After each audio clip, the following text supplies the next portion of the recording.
प्राप्ते सन्निहित काले, संप्राप्ते सन्निहित काले, नहीं नहीं रक्षते दुकृंज करणे।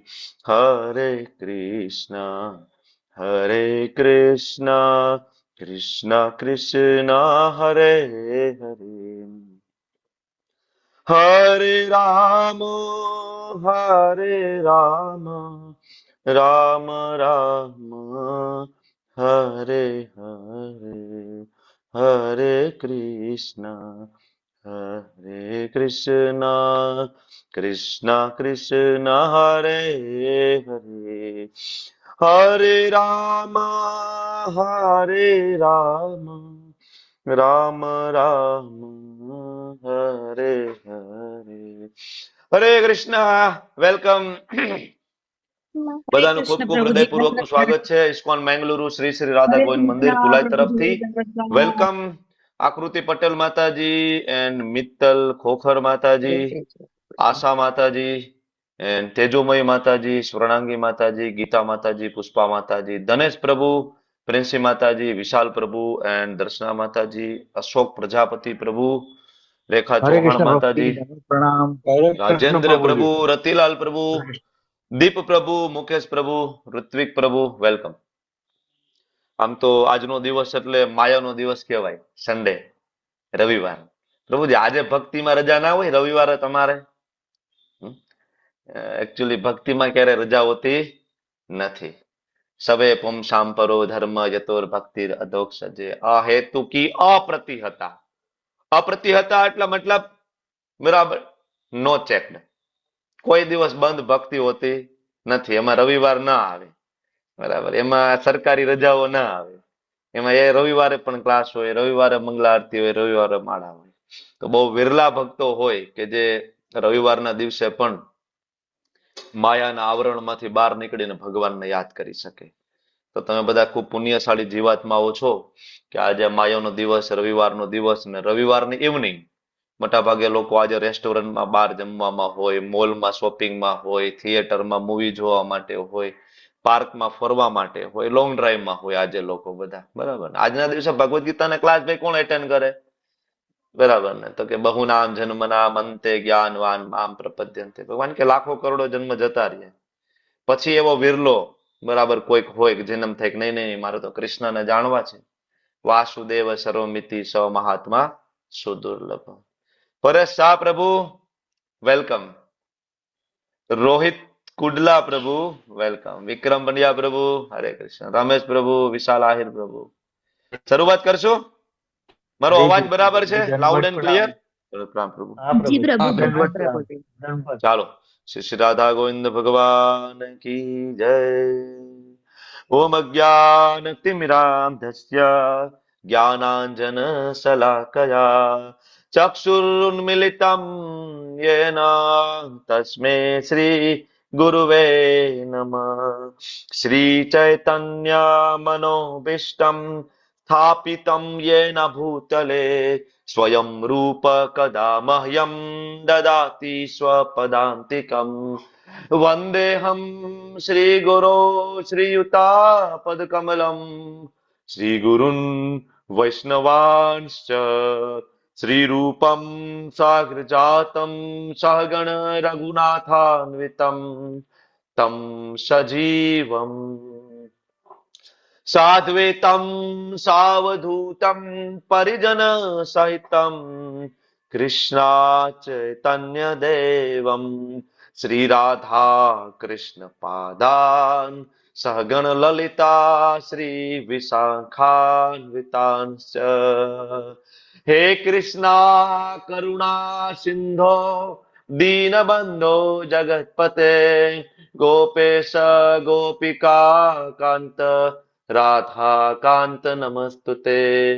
तप्त कांचन गौरांगी श्री राधे वृंदावनेश्वरी वृषभानुसुते देवी प्रणमामि हरिप्रिये. वाञ्छा कल्पतरुभ्यश्च कृपा सिन्धुभ्येव च પતિતાનાં પાવનેભ્યો વૈષ્ણવેભ્યો નમો નમઃ. નમો વિષ્ણુપાદાય કૃષ્ણપૃષ્ઠાય ભૂતલે શ્રીમતે ભક્તિ વેદાંત સ્વામિન ઇતિ નામિને. નમસ્તે સારસ્વતે દેવે ગૌરવાણી પ્રચારિણે નિર્વિશેષ શૂન્યવાદી પાશ્ચાત્યાદેશ તારિણે. જય શ્રી કૃષ્ણ ચૈતન્ય પ્રભુ નિત્યાનંદ શ્રી અદ્વૈત ગદાધર શ્રીવાસ આદિ ગૌર ભક્ત વૃંદ. માઇક ચાલુ કરો તમારા બધાના. ચાલો આપણે સાથે હરે કૃષ્ણ મહામંત્ર બોલીએ. હરે હરે કૃષ્ણ હરે કૃષ્ણ કૃષ્ણ કૃષ્ણ હરે રામ હરે રામ રામ રામ હરે હરે. हरे कृष्णा प्रभु जी दंडवत प्रणाम। हरे कृष्ण प्रभु जी પ્રભુજી दंडवत દંડવત प्रणाम। પ્રણામ. કૃષ્ણ હરે હરે હરે કૃષ્ણ હરે કૃષ્ણ. આદ્યા માતાજી હરે કૃષ્ણ. હરે કૃષ્ણ પ્રભુ હરે કૃષ્ણ હરે કૃષ્ણ. પ્રભુ. મનહરબા માતાજી હરે કૃષ્ણ. હરે કૃષ્ણ હરે કૃષ્ણ. નાના નાના પ્રભુજી માતાજી. हरे कृष्णा प्रभु जी। हरे ચાલો कृष्णा प्रभु जी હરે दंडवत કૃષ્ણ प्रणाम। હરે કૃષ્ણ. બધાના માઇક બંધ કરું છું. અને ગઈકાલનો અધ્યાય આપણે ભણ્યા હતા ત્રીજું કર્મયોગ. બરાબર. હવે આમાં સ્ટુડન્ટ કેટલા છે? Rays your hand. સ્ટુડન્ટ જે સ્ટડી કરતા હોય અત્યારે કઈ પણ ગ્રેજ્યુએશન 10th 12th બરાબર. કેટલા સ્ટુડન્ટ કેટલા છે? Rays your hand. આજે આપણે સ્ટુડન્ટને એડ્રેસ કરવા છે. ચાલો યુવા ગ્રુપને એડ્રેસ કરવું છે આપણે. યુથ. ચાલો કમાન. આમાં યુવાન કેટલા છે? હમણાં માતાજીઓ બધા એડ્રેસ કરશે. નહીં? ઓકે સારું. ચલો તો હવે ખાસ તો આજે યુવા ગ્રુપ છે, યુથ, આ બધાને હું પ્રશ્ન પૂછું છું કે ગઈકાલનો જે અધ્યાય આપણે લોકો ભણી ગયા બરાબર ને, કર્મયોગ, તમે આનું પ્રેક્ટિકલ આસ્પેક્ટ મને કહો કે આ ત્રીજો અધ્યાય તમે પ્રેક્ટિકલી જીવનમાં તમારા સ્ટડીમાં કેવી રીતના એપ્લાય કરશો, અથવા તમે તમારા બાળકના ભણતરમાં તમે કેમ એપ્લાય કરશો. આપણે ભગવદ્ ગીતાને પ્રેક્ટિકલી જીવનમાં ઉતારવાની છે, રાઈટ? આ ક્લાસ એના માટેના છે ને. 18 દિવસ 18 અધ્યાય ભગવદ્ ગીતાની બધી પ્રેક્ટિકલ ટીચિંગ્સ આપણે લઈશું. બરાબર. જેમ કે પેલા અધ્યાયની પ્રેક્ટિકલ ટીચિંગ શું હતી? તો કે ભાઈ મારું તારું માંથી બહાર નીકળીએ. બરાબર. બીજા અધ્યાયની પ્રેક્ટિકલ ટીચિંગ શું હતી? તો કે ભાઈ આપણા શરીર નથી, પેલા તો આપણા આત્મા છે. આસક્તિ થોડી ઓછી કરીએ. બરાબર ને? તો આપણે ફોકસ કરી શકીશું. એમ ત્રીજા અધ્યાયની પ્રેક્ટિકલ ટીચિંગ શું હોઈ શકે? નીલમ પટેલ માતાજી કયો. ગઈકાલે કર્મયોગ ભણ્યા, પ્રેક્ટિકલ ટીચિંગ્સ કહો. નીલમ માતાજી બોલો બોલો બોલો. ઋત્વિક પ્રભુ બોલો. નિધિ પાનસુરિયા માતાજી બોલો. નિધિ માતાજી બોલો. કઈ કહી શકશો? મુકેશ પ્રભુ બોલો. Practical teachings. જે પણ કાર્ય કરીએ એ સારું કે ખરાબ એનું પરિણામ મળતું જ હોય છે, અને બધી વસ્તુ બે ચોપડામાં લખાતી હોય, સારું કર્મ અને ખરાબ કર્મ.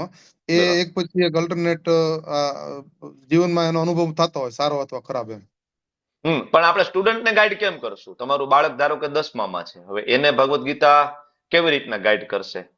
જો ભગવદ્ ગીતા બધા માટે છે. ભગવદ્ ગીતા નાના બાળકો માટે છે, યુવાનો માટે છે, કોલેજ કિડ્સ માટે છે, ગૃહસ્થો માટે છે, બિઝનેસમેન માટે છે, બરાબર, ઓલ્ડ એજ માટે છે, માતાજીઓ માટે છે. સ્ટુડન્ટ હોશિયાર હોય કે ઠોઠ હોય, પણ એ મહેનત કરે તો એનું પરિણામ એને ગમે ત્યારે મળવાનું જ હોય છે. એટલે મહેનત ક્યારે મૂકવી ન જોઈએ, ચાલુ જ રાખવી જોઈએ, જેથી કરીને પરિણામ આજે નહીં તો કાલે મળે એમ.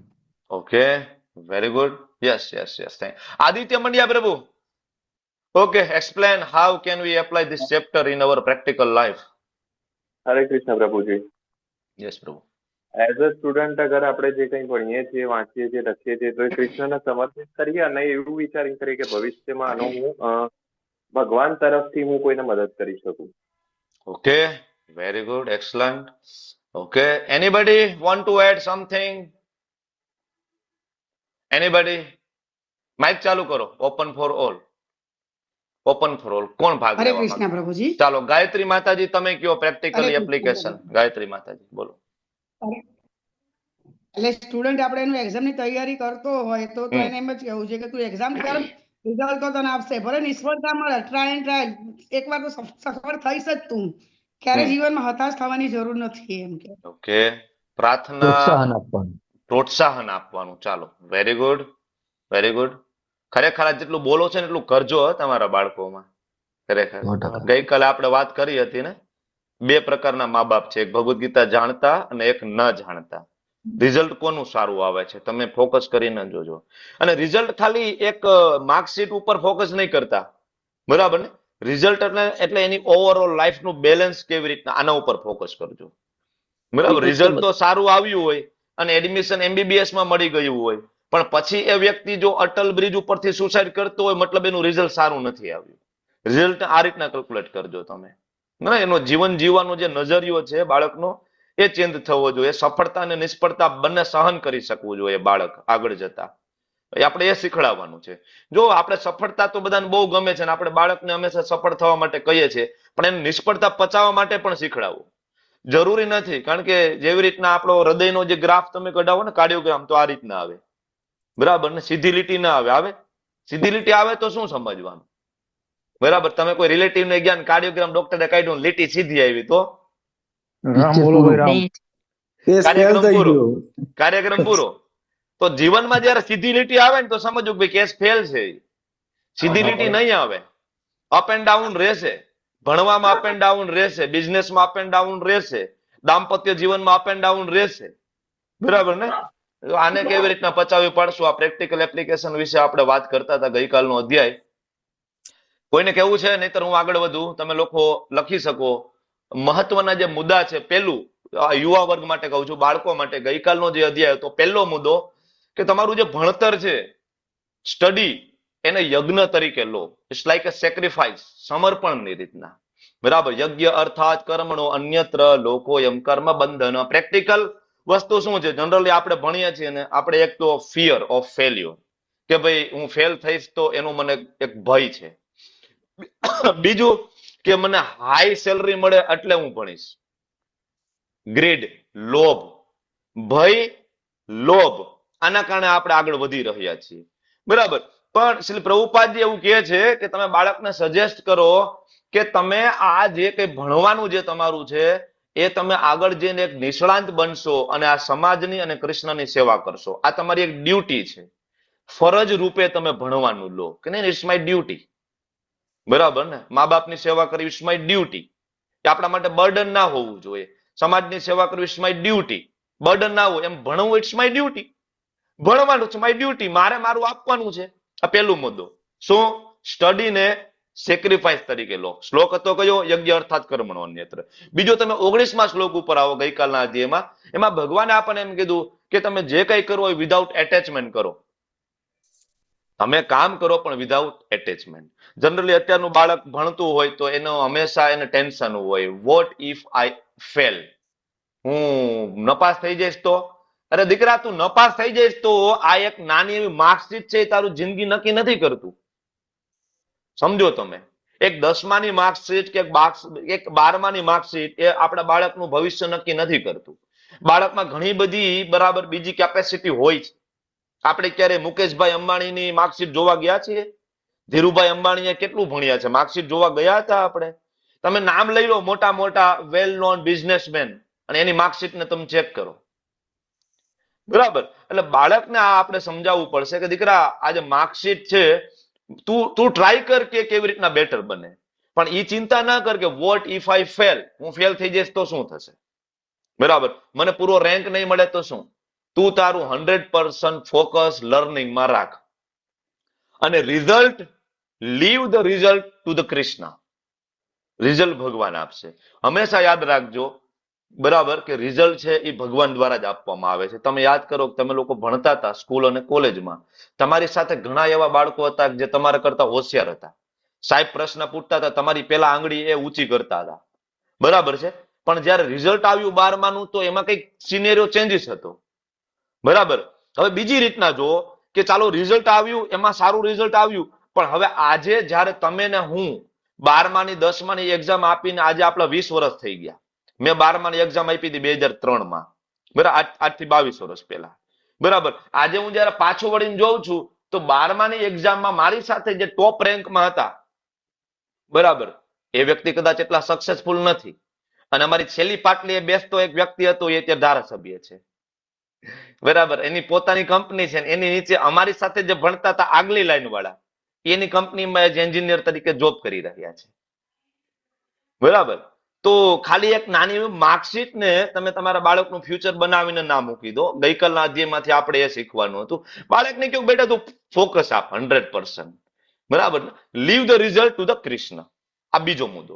ત્રીજું, એક લીડિંગ એક્ઝામ્પલ બનો. બાળકને કહો તમે, બરાબર, કારણ કે બાળક જયારે સ્કૂલમાં જશે, કોલેજમાં જશે ને, તો ખરાબ આદતો આપવા માટે લોકો બેઠા છે, બરાબર. પાસ થઈ ગયા, ચલ દારૂ પીતે હે, નામસ્તા પ્રભુ કે ને. अच्छा फेल थया, चल दारू पीते हैं. बर्थडे આવ્યો, चल दारू पीते हैं, बराबर ने. वेलकम पार्टी, चल दारू पीते हैं. अच्छा फेरवेल पार्टी, चल दारू पीते हैं. મારું એજ્યુકેશન એકચ્યુઅલી મુંબઈમાં થયું અને મારું પોસ્ટ ગ્રેજ્યુએશન બેંગ્લોરમાં થયું, માસ્ટર્સ, બરાબર. તો અમારી આજુબાજુમાં બધા આવા બાળકો હતા. તમે હોસ્ટેલમાં જાઓ, રૂમમાં જાઓ તો આમ બોટલ, આમ લાઈનમાં બોટલ પડેલી હોય. કઈ બ્રાન્ડ નું જોઈએ તમારે બોલો, બરાબર. All brand available in hostel, all brand available. માગો એ આની વચ્ચે રહીને હું ત્યાં ભણ્યો છું, બરાબર. પણ એની વચ્ચે રહીને આપણે કેવી રીતના એક લીડિંગ એક્ઝામ્પલ બની શકીશું. યદ યદ આચરતી શ્રેષ્ઠા તત તત દેવેતરો જના. એને લાગવું જોઈએ કે આ બધાની વચ્ચે રહીને પણ આપણે આપણું બાળક છે એક્ઝામ્પલ એસ્ટાબ્લિશ કરશે અને તમારામાંથી પ્રેરણા લેશે કે નહીં નહીં, આ કેવી રીતના બચી શકાય છે. બી અ લીડર, બરાબર. એટલે મારા ગુરુ મહારાજ જય પતાકા સ્વામીજી મહારાજ કહે છે, student should be so brilliant and well behaved. Well behaved હોવો જોઈએ, બરાબર. આ ત્રીજો મુદ્દો, લીડર બનાવો બાળકને. એવું તમે એને સંસ્કાર આપો કે એનામાંથી બીજા ભક્તિ શીખે. ચોથું, ગઈકાલનું શું હતું, એક શ્લોક હતો, નિયતમ કુરુ કર્મત્વમ, બરાબર, કે ભાઈ નિયત કર્તવ્ય કરવાનું, બરાબર. તો બાળકને કહો, બાળકનું સૌથી એક ખરાબ આદત છે ભણવામાં પ્રોક્રાસ્ટિનેશન. ઇંગ્લિશમાં કહેવાય પ્રોક્રાસ્ટિનેશન, ગુજરાતીમાં કહેવાય કાલ કરી લઈશું, બરાબર ને, કાલ કરી લઈશું. એક્ઝામની તૈયારી, અરે પપ્પા હજી તો 6 મહિનાની વાર છે. એક્ઝામની તૈયારી, અરે પપ્પા હજી તો 3 મહિનાની વાર છે. એક્ઝામની તૈયારી, અરે પપ્પા હજી તો મહિનાની વાર છે. એક્ઝામની તૈયારી, એટલે અઠવાડિયાની જ વાર છે. છેલ્લે પ્રોક્રાસ્ટિનેશન, એનાથી રિઝલ્ટ ખરાબ થઈ જાય છે અલ્ટિમેટલી.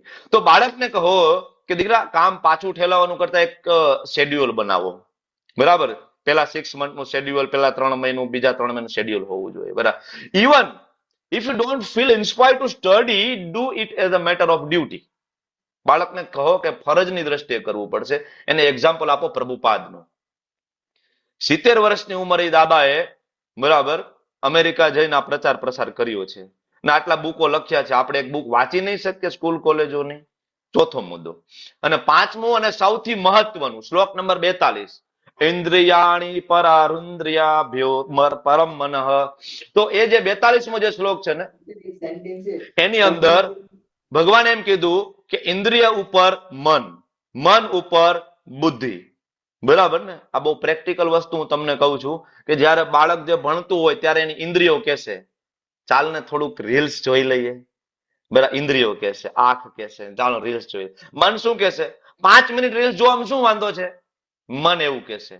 પણ બુદ્ધિ એમ કહેશે કે નો નો, આઈ હેવ અ ડ્યુટી, મારે ભણવાનું છે, મારો આ સમય 10મું ને 12મું બહુ ઇમ્પોર્ટન્ટ છે, મારે ભણવાનું છે. પણ આ બુદ્ધિ ક્યારે ડેવલપ થશે કે એને એ ભણવાનું ડ્યુટી તરીકે લઈ શકશે? બુદ્ધિ કેવી રીતના ડેવલપ થશે? એ બુદ્ધિ ડેવલપ થશે પ્રભુપાદના બુક વાંચવાથી. જ્યારે રોજ બાળક ભગવદ ગીતા વાંચશે ને ખબર પડે છે અમારી ડ્યુટી છે, મારે કરવાનું છે. એક માળા બાળકને કરતા શીખડાવો. જો હું બાળકને 16 માળા કરવાની સલાહ નથી આપતો. તમારા બાળકને કયો 1 માળા હરે કૃષ્ણ મહામંત્રને કરે 5 મિનિટ, બરાબર. પછી જો એના, બરાબર, એના તમે જો સ્ટડીમાં ઇસ્કોનની અંદર જેટલા પણ ભક્તો છે, mostly all are highly educated, ઉપરના લેવલ ઉપર જોવો તો પણ, બરાબર. ઇસ્કોન મેંગલુરુમાં જોવો, ઇસગેસ નામનિષ્ઠા પ્રભુ ફ્રોમ આઈઆઈટી કાનપુર. એની નીચે જોવો ગોરમોહન પ્રભુ, હી ઇઝ MBA, બરાબર. શ્રીધર પ્રભુ, હી ઇઝ MBBS. સુભદ્રા માતાજી, હી ઇઝ શી ઇઝ ગાયનોકોલોજિસ્ટ. બરાબર. ધર્મેશ પ્રભુ જો તમે L&T માં બરાબર હાયર પોસ્ટ ઉપર, all are highly educated and all are devotee, બધા ભક્તો છે, બધા બ્રહ્મ મુહૂર્તમાં ઉઠે છે, બધા માળ. એટલે એવું બાળકો તમે બિલકુલ નહીં સમજતા કે ભાઈ માળા કરીએ ને એ તો નવરા લોકોનું કામ છે. યુથને હું કહું છું ખાસ તો, કે આ માળા કરવી ને તિલક કરવું અને માથે મુંડન કરાવવું નહીં, એ હાઈલી એજ્યુકેટેડ લોકોનું કામ છે. કારણ કે ભગવદ્ ગીતા તમે ત્યારે સમજી શકશો કે આમાં કંઈક હશે. અને યુથ છે ને એ બહુ સારી રીતના ભગવદ્ ગીતાને સમજી શકે. આપણે ગુજરાતીમાં કહીએ ને કે પાકા ગળે કાંઠા ના ચડે, એ બહુ વિરલા હોય. અમારે અહીંયા પરેશ શાહ પ્રભુજી છે, બરાબર, બીજા બધા કે એમાં પાકા ગળે કાંઠા ચડ્યા છે. બાકી એ બહુ અઘરું છે. જો કે પેલા કરતા હતા એટલે કે ચડ્યા છે, તાત્કાલિક એમને નથી ચડ્યા, પેલા ભક્તિ કરતા હતા બધા. બાકી તમે એમ કહો કે ભાઈ 60 વર્ષ પછી તાત્કાલિક ભક્તિ કરી લેશું, દેટ ઇઝ ઇમ્પોસિબલ, એ થવાનું નથી. Is it okay? તો 5 મુદ્દા છે યુથ માટે ગઈકાલના અધ્યાયમાંથી પ્રેક્ટિકલ આસ્પેક્ટમાં. પેલું, ભણવાનું તમે યજ્ઞ તરીકે, ઇટ્સ લાઈક અ સેક્રિફાઈસ. બીજું, જે રિઝલ્ટ ઉપર જેની તમારી ઇફેક્ટ છે, મતલબ મેનેજિંગ એક્ઝામ એન્ઝાયટી, કેવી રીતના એન્ઝાયટીને આપણે મેનેજ કરશું. ત્રીજું, એક એક્ઝામ્પલ બનો, leading example in your college. અને ચોથું, એવોઇડિંગ ઇન એક્શન, કાલ કરી લઈશું, પ્રોક્રાસ્ટિનેશન નહીં, આજે જ કરવું છે ભાઈ. આજનો મારો ટાર્ગેટ છે ભાઈ, ગણિતના મારે આટલા ચેપ્ટર વાંચવાના છે, આજનો મારો ટાર્ગેટ છે, આની પેલા હું સૂઈ ના શકું, મારે ભણવાનું છે, મારે આટલું વાંચવાનું છે, બરાબર. આ ટાર્ગેટ આપણા હોવા જોઈએ. અને બીજું, destruction, reels, TV, movie, mobile, બરાબર. ને મોબાઈલને કહી દો પેલા હું મારું કામ પતાવી લઉં. બધી વસ્તુને એક ટાઈમ ડિસાઈડ કરો, પરફેક્ટ ટાઈમ ટેબલ. ઓકે? તો આ થઈ ગયું તમારું ગઈકાલનું રિવિઝન. ખાસ તો આજના યુવા વર્ગ માટેનું આ રિવિઝન હતું. હવે આપણે આજનો અધ્યાય દિવ્ય જ્ઞાન તરફ આગળ વધી રહ્યા છીએ. આજનો જે અધ્યાય દિવ્ય જ્ઞાન છે, it's a very powerful chapter, બરાબર. હવે જો ગઈકાલના અધ્યાય આપણે ભણી ગયા ને, ગઈકાલના અધ્યાયમાં ભગવાને એવું કીધું કે કર્મ તો કરવું પડશે, બરાબર ને. ભગવાને શું કીધું? નવરું બેસવાનું નથી ભાઈ, જંગલમાં જવાની જરૂર નથી, બરાબર ને. હજી તમારામાં મેચ્યોરિટી ન હોય તો સાધુ બની જવાની જરૂર નથી, બરાબર. કે ભાઈ હાલો ભણવામાં બહુ અઘરું પડે છે, બાવા બની જાય, જરૂર નથી, બરાબર. કે ભાઈ પત્ની બહુ માથા ભારે મળી ગઈ છે, બાવા બની જાય, સાધુ બની જાય. ભગવાને એવું નથી કીધું. ભગવાને શું કીધું આપણને? નિયતમ કુરુ કર્મત્વમ, ભાઈ કર્મ કરવાનું છે. પણ પછી ભગવાને એવું ઉમેર્યું કે કર્મ કરવાનું છે પણ મારા પ્રીત્યાર્થે. કોના? કૃષ્ણના. યજ્ઞ અર્થાત કર્મણો અન્યત્ર. પણ તમે કોઈના માટે કર્મ ક્યારે કરશો? કોઈના માટે કર્મ ક્યારે કરશો? જ્યારે તમે એને ઓળખશો ત્યારે ને. હું નિલેશ ગાંધી પ્રભુને એમ કહું, નિલેશ ગાંધી પ્રભુ મારું એક કામ કરવાનું જ તમારે, બરાબર. નિલેશ ગાંધી પ્રભુ મારું કામ કરશે ક્યારે? હું એને ઓળખતો નથી, એ મને ઓળખતા નથી, અને હું એને એક ડેટા આપી દઉં છું, પ્રભુ આ એક ડેટા છે, બરાબર, તમારું એક ગ્રુપ છે, એમાંથી ડેટા કાઢો અને કોણ કેટલી માળા કરે ડેટા બનાવો. પ્રભુજી ક્યારે કરશે? હું એને ઓળખતો નથી, મને ઓળખતા નથી, નહીં કરે, બરાબર. પણ જયારે અમે કોન્ટેક્ટમાં આવ્યા, એ ભક્તિ શાસ્ત્રીમાં આવ્યા, અમારો પરિચય થયો, બરાબર, એ સાધના કરે છે, મને ઓળખે છે, હું એને ઓળખું છું, ત્યારે મેં એમને એક ટાસ્ક આપ્યું નિલેશ પ્રભુને, પ્રભુ તમારે એક ટાસ્ક છે, કરવું છે? પ્રભુ કે હા. તો પ્રભુ ત્યારથી કરે છે, બરાબર, ડાટા મોકલાવે. તો હાઉ ઇટ ઇઝ પોસિબલ? કેવી રીતના થયું? એ પરિચય હતો તો થયું. તો કૃષ્ણ એમ કે છે કે મારા માટે કર્મ કરો, પણ કેવી રીતના કરશું કૃષ્ણ માટે કર્મ? કૃષ્ણનો પરિચય તો હોવો જોઈએ ને. આપણે તો કૃષ્ણને ઓળખતા નથી, બરાબર. આપણે તો ખાલી નંદ ઘેરા નંદ ભયો, જય કનૈયા લાલ કી. બરાબર, વર્ષમાં એકવાર જન્માષ્ટમી આવે એટલે મંદિરે જઈ આવીએ એટલે આપને એમ લાગે કે આપણે બહુ મોટા ભગત થઈ ગયા, આપણે કૃષ્ણને ઓળખીએ છીએ. તો આજનો જે અધ્યાય છે દિવ્ય જ્ઞાન, વેરી ઇમ્પોર્ટન્ટ ચેપ્ટર.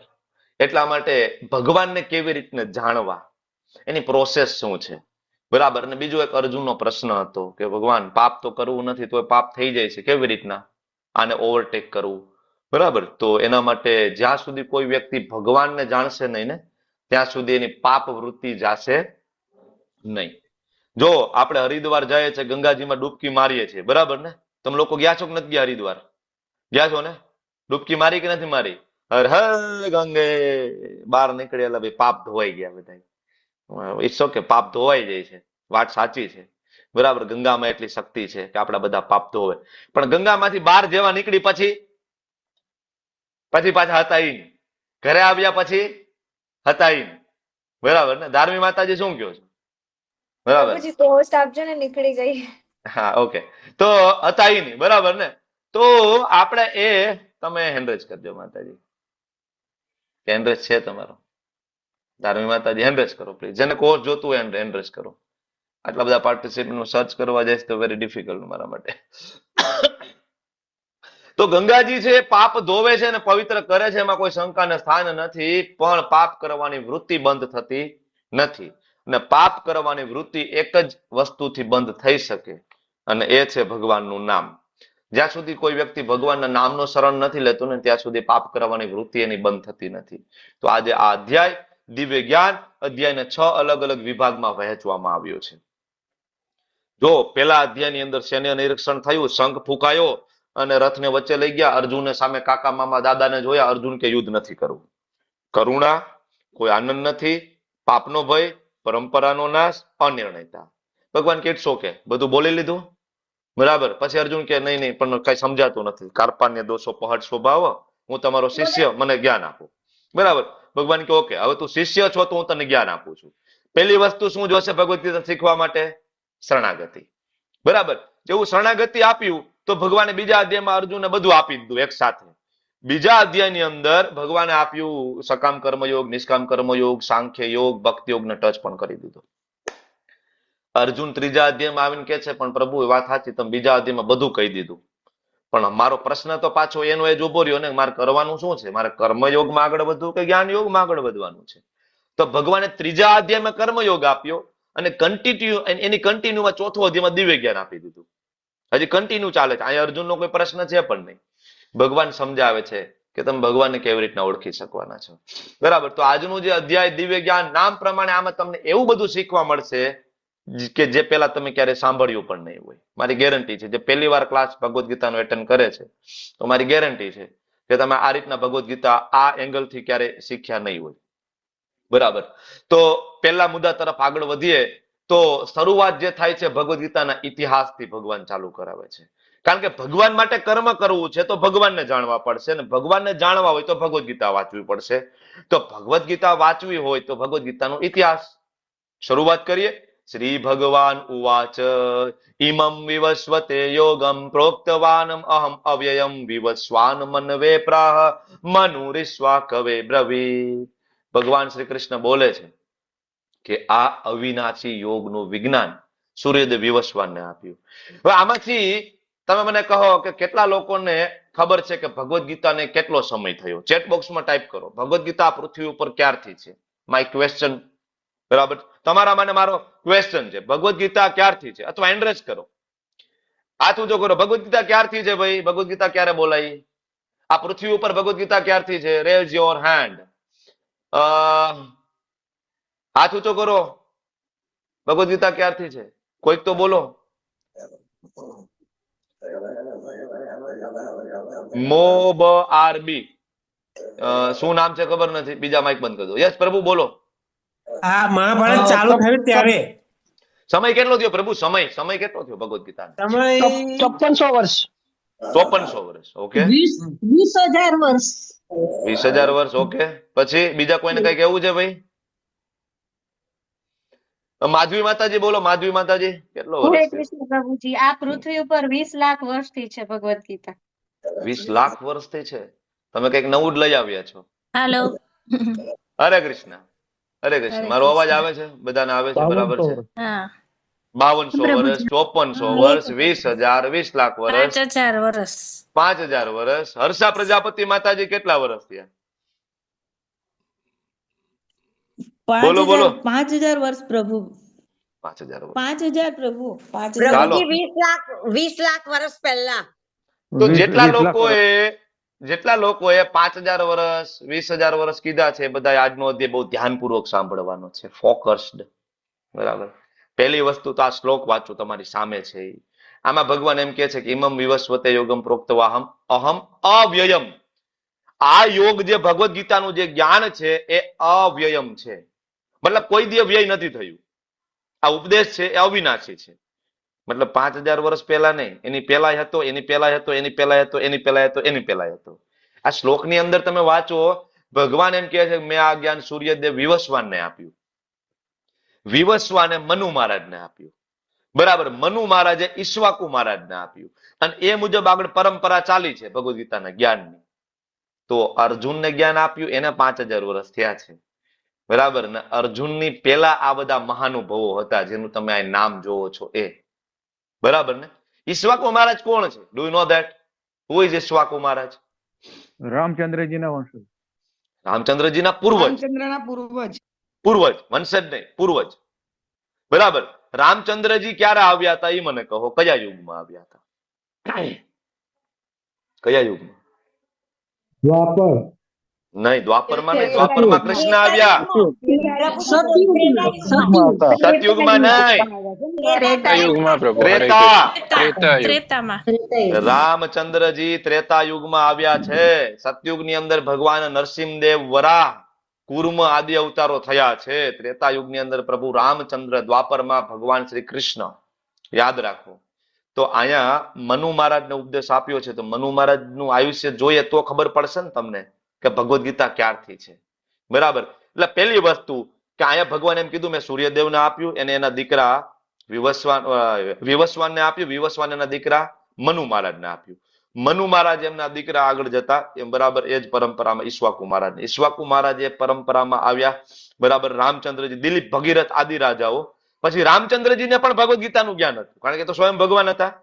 રામચંદ્રજીએ ઋષિમુનિને આપ્યું એ જ્ઞાન પણ આખા ત્યાં ત્રેતા યુગમાં હતું. અને ઇવન દ્વાપરમાં પણ ભગવદ ગીતાનું જ્ઞાન હતું, પણ દ્વાપરના અંતે જ્ઞાન વિલુપ્ત થયું. બરાબર. આગળનો શ્લોકમાં શું કે છે ભગવાન? જો બીજા નંબરના શ્લોકમાં આગળ વધીએ આપણે. થોડુંક સમજવું કદાચ મુશ્કેલ પડે તો ચિંતા નહીં કરતા, સમજાઈ જશે. તો આ પરંપરા છે. એવમ પરંપરા પ્રાપ્તિમ ઇમમ રાજર્ષયો વિદુ સકાલે નેહે મહતા યોગે નષ્ટ પરંતપ. ભગવાન કે આ રીતના મેં જ્ઞાન આપ્યું છે. કેવી રીતના? ગુરુ શિષ્ય પરંપરા દ્વારા. રાજર્ષિઓને જ્ઞાન આપ્યું એ રીતના આગળ આગળ આવ્યું, પણ વચ્ચે એક સમય પરંપરા તૂટી ગઈ. પરંપરા કેવી રીતના તૂટે? આજે આપણી હાલત શું છે અત્યારે? આપણે આપણા બાળકોને ભગવદ ગીતા ભણાવીએ છીએ? નથી ભણાવતા ને? આપણા ધાર્મિક શાસ્ત્રો એને વાંચવા માટે આપીએ છીએ? નથી આપતા. તો આજે બાળકોને તમે એમ કહો ભગવદ ગીતા વાંચો, રામાયણ વાંચો, મહાભારત વાંચો, તો શું કે એ ખોટી વાતું છે ભાઈ, તો હવામાં વાતું છે, વાર્તાયું છે. અમે મોડર્ન બુક વાંચશું. બરાબર. તો સમજવાની પેલા કોશિશ કરો કે જેટલું મોડર્ન આવે છે અલ્ટિમેટલી વેદમાંથી આવે છે અને શાસ્ત્રમાંથી આવે છે. તમે શાસ્ત્રો સમજશો ત્યારે બધું સમજી જશો. બરાબર. અર્ચના માતાજીનો એડ્રેસ છે ફોર કો હોસ્ટ. ઓકે, ચાલો. Okay, done.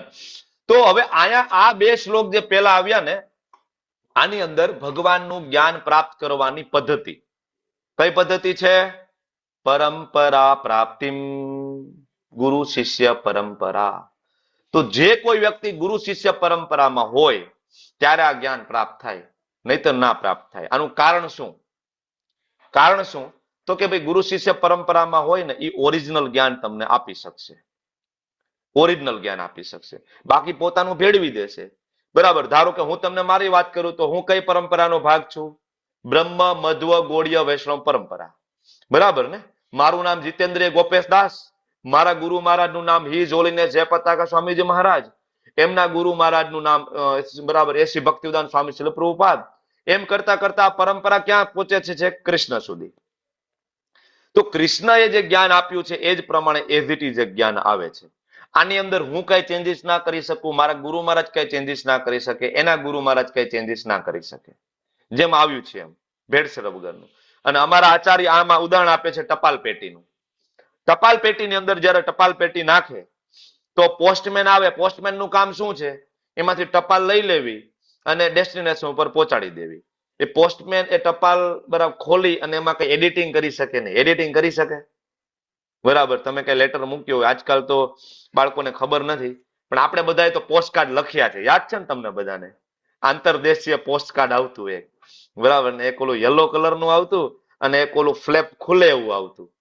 બરાબર. તમારે કઈક સિક્રેટ લખવું હોય ને તો ત્યારે આવતું. બરાબર. તમે પોસ્ટ ઓફિસે જાઓ તો અંદર લખીને પછી ચોંટાડી દેવાનું. અને એક તમારે ઓપનલી લખવું હોય તો યલો કલર નું આવતું આંતરદેશીય.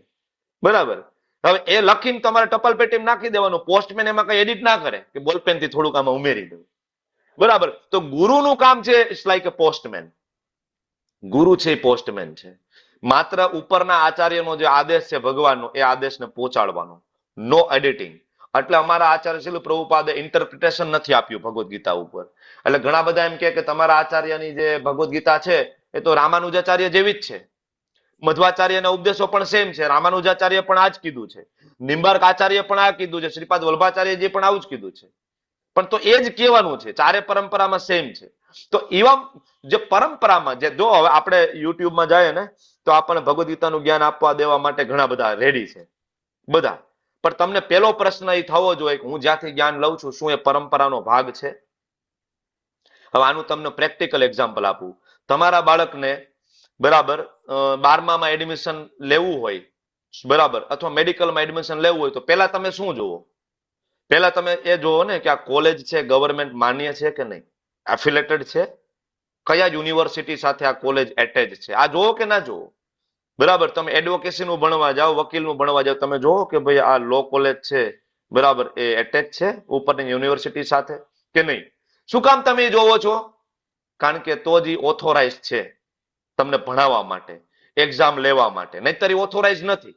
ઘણી બધી આવી ફેક કોલેજો નીકળે છે, ખબર છે ને, કર્ણાટકમાં ને એમાં ઘણી જગ્યાએ, બરાબર, આવી ફેક કોલેજો નીકળે છે ને, છેલ્લે ખબર પડે કે ભાઈ આ તો ઓથોરાઇઝ નથી. બરાબર, તો એવી જ રીતના જેવી રીતના લર્નિંગ પ્રોસેસ ભૌતિક જગતમાં છે, સેમ પ્રોસેસ આધ્યાત્મિક જગતમાં છે. સ્પિરિચ્યુઅલ નોલેજ લેવું હોય તો પણ તમારે જાણવું પડે કે તમે જેની પાસેથી સાંભળો છો શું એ પરંપરાનો ભાગ છે? પણ તો તમને પ્રશ્ન એમ થાય કે પરંપરા એટલે કઈ પ્રભુજી? બરાબર, તો ભગવાને ભગવદ શાસ્ત્રની અંદર 4 પરંપરા આપી છે. પદ્મ પુરાણની અંદર પણ આ શ્લોક છે, અને બીજું શ્રીપાદ બલદેવ વિદ્યાભૂષણ, બરાબર, જે મહાન આચાર્ય થઈ ગયા, એમની એક બુક છે પ્રમેય રત્નાવલી, એની અંદર પણ આ શ્લોક છે. સંપ્રદાય વિહીનાય મંત્રાસ્તે નિષ્ફલા મતા હત.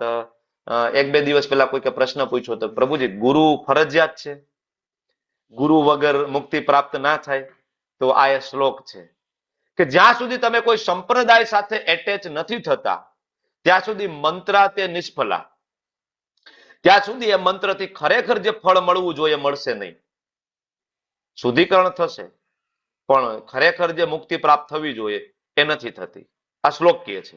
અચ્છા, તો સંપ્રદાય સાથે જોડાવવું હોય પરંપરામાં, બાળકને કોલેજમાં જોડાવવું હોય તો તમે ગૂગલ કરો કે ભાઈ ગુજરાતની કેટલી મેડિકલ કોલેજ, એન્જિનિયરિંગ કોલેજ માન્ય છે, તો તમને લિસ્ટ આપશે. બરાબર, એમ પદ્મ પુરાણ ખોલો, તમને લિસ્ટ આપશે. પરંપરા કેટલી? પરંપરા કલો ભવિષ્યંતિ ચત્વારહ, કેટલી? 4. કઈ કઈ? તો કે શ્રી, બ્રહ્મ, રુદ્ર અને સનક, આ 4. તો ભગવાન શ્રી કૃષ્ણ દ્વારા સૌ પ્રથમ જ્ઞાન આપવામાં આવ્યું બ્રહ્માજીના હૃદયમાં. શ્રીમદ ભાગવતમ ખોલો, પહેલો સ્કંદ, પહેલો શ્લોક વાંચો. બરાબર, તેને બ્રહ્મ હૃદય આદિ કવયે, ભાગવતમ કહું છું, ભગવદ ગીતા નહીં, ભાગવતમની અંદર બ્રહ્માજીના હૃદયમાં સૌ પ્રથમ ભગવાને જ્ઞાન આપ્યું. બ્રહ્માજી આગળ આચાર્ય મધ્વાચાર્ય, એ જ પરંપરામાં મહાન આચાર્ય આવ્યા મધ્વાચાર્ય. મધ્વાચાર્ય પછી આગળ મહાન આચાર્યો ઘણા બધા આવ્યા. બરાબર, એમાં પછી ભગવાન ચૈતન્ય મહાપ્રભુ આવ્યા, પછી શીલા રૂપ ગોસ્વામી, સનાતન ગોસ્વામી, વિશ્વનાથ ચક્રવર્તી ઠાકુર, બલદેવ વિદ્યાભૂષણ આવ્યા.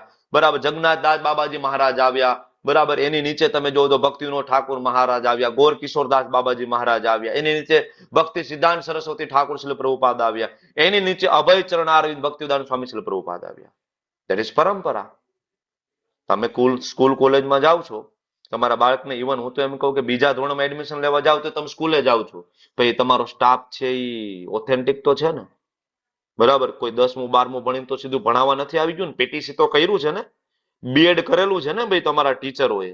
તમે જાણો છો કે નથી જાણતા? જાણવાની કોશિશ કરો છો ને? મસ્ત મોટી ફી લે છે સ્કૂલ વાળા. આજકાલ તો એજ્યુકેશન બહુ મોંઘું થઈ ગયું છે. 5મા ધોરણની ફી લાખ રૂપિયા સુધી પહોંચતી હોય છે. આજે અમે તો 12મું કરી નાખ્યું હતું 10,000 રૂપિયામાં, 5,000 રૂપિયામાં. 12 સાયન્સ ભણી લીધું હતું. આજે 12 સાયન્સમાં લાખો રૂપિયામાં ફી થતી હોય. તો આપણે જાણીએ છીએ ને કે આમાં જે ટીચર ભણાવે છે એ વેલિડ છે કે નહીં, ક્વોલિફાઈડ છે કે નહીં. બરાબર, સેમ વે જ્યારે આધ્યાત્મિક જ્ઞાન લઈએ છીએ ત્યારે પ્રશ્ન થવો જોઈએ જે બોલે છે વક્તા છે, હી ઇઝ ક્વોલિફાઈડ? તો ક્વોલિફાઈડ છે 4 સંપ્રદાયમાંથી આવતો હોય એ જ ક્વોલિફાઈડ છે. આ હું નથી કહેતો, મારા ગુરુ નથી કહેતા, ઇસ્કોન નથી કહેતું. આ ઇસ્કોનની બુકને સાઈડમાં મૂકી ગીતા પ્રેસની પદ્મ પુરાણ લઈ આવો, એમાં એક મળશે તમને. બરાબર, બલદેવ વિદ્યાભૂષણ નું પ્રમેય રત્નાવલી લઈ આવો, એમાંય તમને મળશે.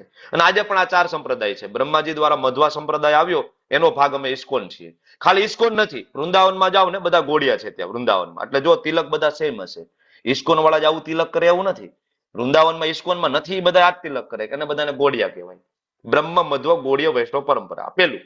બીજું, બ્રહ્માજીએ લક્ષ્મીજીના હૃદયમાં જ્ઞાન આપ્યું, એ સંપ્રદાય ઓળખાયો શ્રી સંપ્રદાય. એમાં આગળ મહાન આચાર્ય આવ્યા રામાનુજાચાર્ય. રામાનુજાચાર્યને ઓળખો છો ને તમે લોકો? હૈદરાબાદ જાઓ, મોટું સ્ટેચ્યુ છે, ખબર છે ને રામાનુજાચાર્યનું? તમે લોકો તિરુપતિ ગયા કે નહીં? તિરુપતિ, એ બધા મંદિરો રહ્યા ને, એ રામાનુજ સંપ્રદાયની અંદર આવે છે, શ્રી સંપ્રદાય અંતર્ગત. બરાબર, રામાનુજ સંપ્રદાયમાં જ આગળ રામાનંદી સંપ્રદાય થયો, ખબર છે ને? તો આપણે ગુજરાતમાં રામાનંદી સાધુ તમે બધા એને ઓળખો છો, એનો ભાગ છે ઓથેન્ટિક. તો આ બીજું. ત્રીજું, ભગવાન શ્રી કૃષ્ણએ શિવજીના હૃદયમાં જ્ઞાન આપ્યું. અને આ શિવજી પોતે શ્રીમદ ભાગવતમ 4થો સ્કંદ ખોલો, ત્યાં શિવજી પોતે કહેશે કે હા, ભગવાને મને જ્ઞાન આપ્યું. શ્રીમદ ભાગવતમ 4થો સ્કંદ ખોલો, ત્યાં ભગવાન શિવ અને સતી આ બંને વચ્ચેનો સંવાદ છે. ત્યાં ભગવાન શિવ એમ કે છે કે હું સતત ભગવાન વાસુદેવના નામ જપમાં લીન હતો ને, એટલે દક્ષ પ્રજાપતિ આવ્યા ને તો મારું ધ્યાન નહોતું. ખબર છે ને ઓલો પ્રસંગ યાદ છે તમને? દક્ષ પ્રજાપતિ યજ્ઞ કર્યો હતો, શિવજી બેઠા હતા, શિવજીનું અપમાન કર્યું દક્ષ પ્રજાપતિએ, ખબર છે? પછી સામે સામે શ્રાપ આપ્યા, નંદીશ્વરે બ્રાહ્મણોને શ્રાપ આપ્યા, પછી ભૃગુ ઋષિએ ઉભા થઈને બરાબર શિવજીના ભક્તોને શ્રાપ આપ્યો. ત્યારે શિવજી કહે છે ભાઈ એકચ્યુઅલી એવું થયું કે હું વાસુદેવના ધ્યાનમાં હતો. હવે રામચરિતમાનસ ખોલો, બરાબર, એમાં શરૂઆતનો બાલકાંડ 118મી ચોપાઈથી વાંચવાનું ચાલુ કરો તો ત્યાં ગોસાઈજી લખે છે કે રામચંદ્રજી છે ભગવાન શિવજીના ભગવાન છે. બરાબર, તો શિવજીને જ્ઞાન આપ્યું કોને?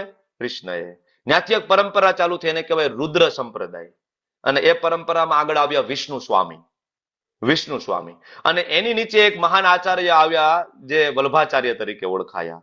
ઓળખો છો ને શ્રીપાદ વલ્ભાચાર્ય, જેને મહાપ્રભુ તરીકે ઓળખીએ છીએ આપણે? નથી ઓળખતા? હવેલી સંપ્રદાય ખબર નથી તમને લોકોને? ગુજરાતમાં કેટલી હવેલીઓ છે, એક એક ગામની અંદર હવેલીઓ છે વલ્ભાચાર્યજીની કૃપાથી. એક એક ગામ બાકી છે જ્યાં હવેલી ના હોય. છે ને હવેલી? કે નથી ઓળખતા? અમારા પરેશ શાહ પ્રભુ છે, બરાબર, ત્યાંથી બિલોંગ કરે છે ને, રુદ્ર સંપ્રદાયથી. બરાબર ને? કેટલા લોકો જો પુષ્ટિ માર્ગ વાળા કેટલા છો? હાથ ઊંચો કરો, હાથ ઊંચો કરો. તો પુષ્ટિ માર્ગમાંથી કેટલા આવે છે આપણી સાથે? ઘણા બધા છે પુષ્ટિ માર્ગમાંથી. જો રિદ્ધિ માતાજી પુષ્ટિ માર્ગમાંથી, સ્વર્ણાંગી માતાજી પુષ્ટિ માર્ગ, શશી માતાજી, બરાબર, આરતી માતાજી, પરેશ શાહ પ્રભુ, જાનકી, આ બધા પુષ્ટિ માર્ગ વાળા છે. તો આ પુષ્ટિ માર્ગ, મંજુ માતાજી, પુષ્ટિ માર્ગ, હવેલી સંપ્રદાય વાળા. બરાબર, તો આ હવેલી વાળો સંપ્રદાય આવ્યો ક્યાંથી? તમને પ્રશ્ન થવો જોઈએ કે આ સાચું છે કે ખોટું છે? તો એ ભગવાન શિવજીની પરંપરામાં છે.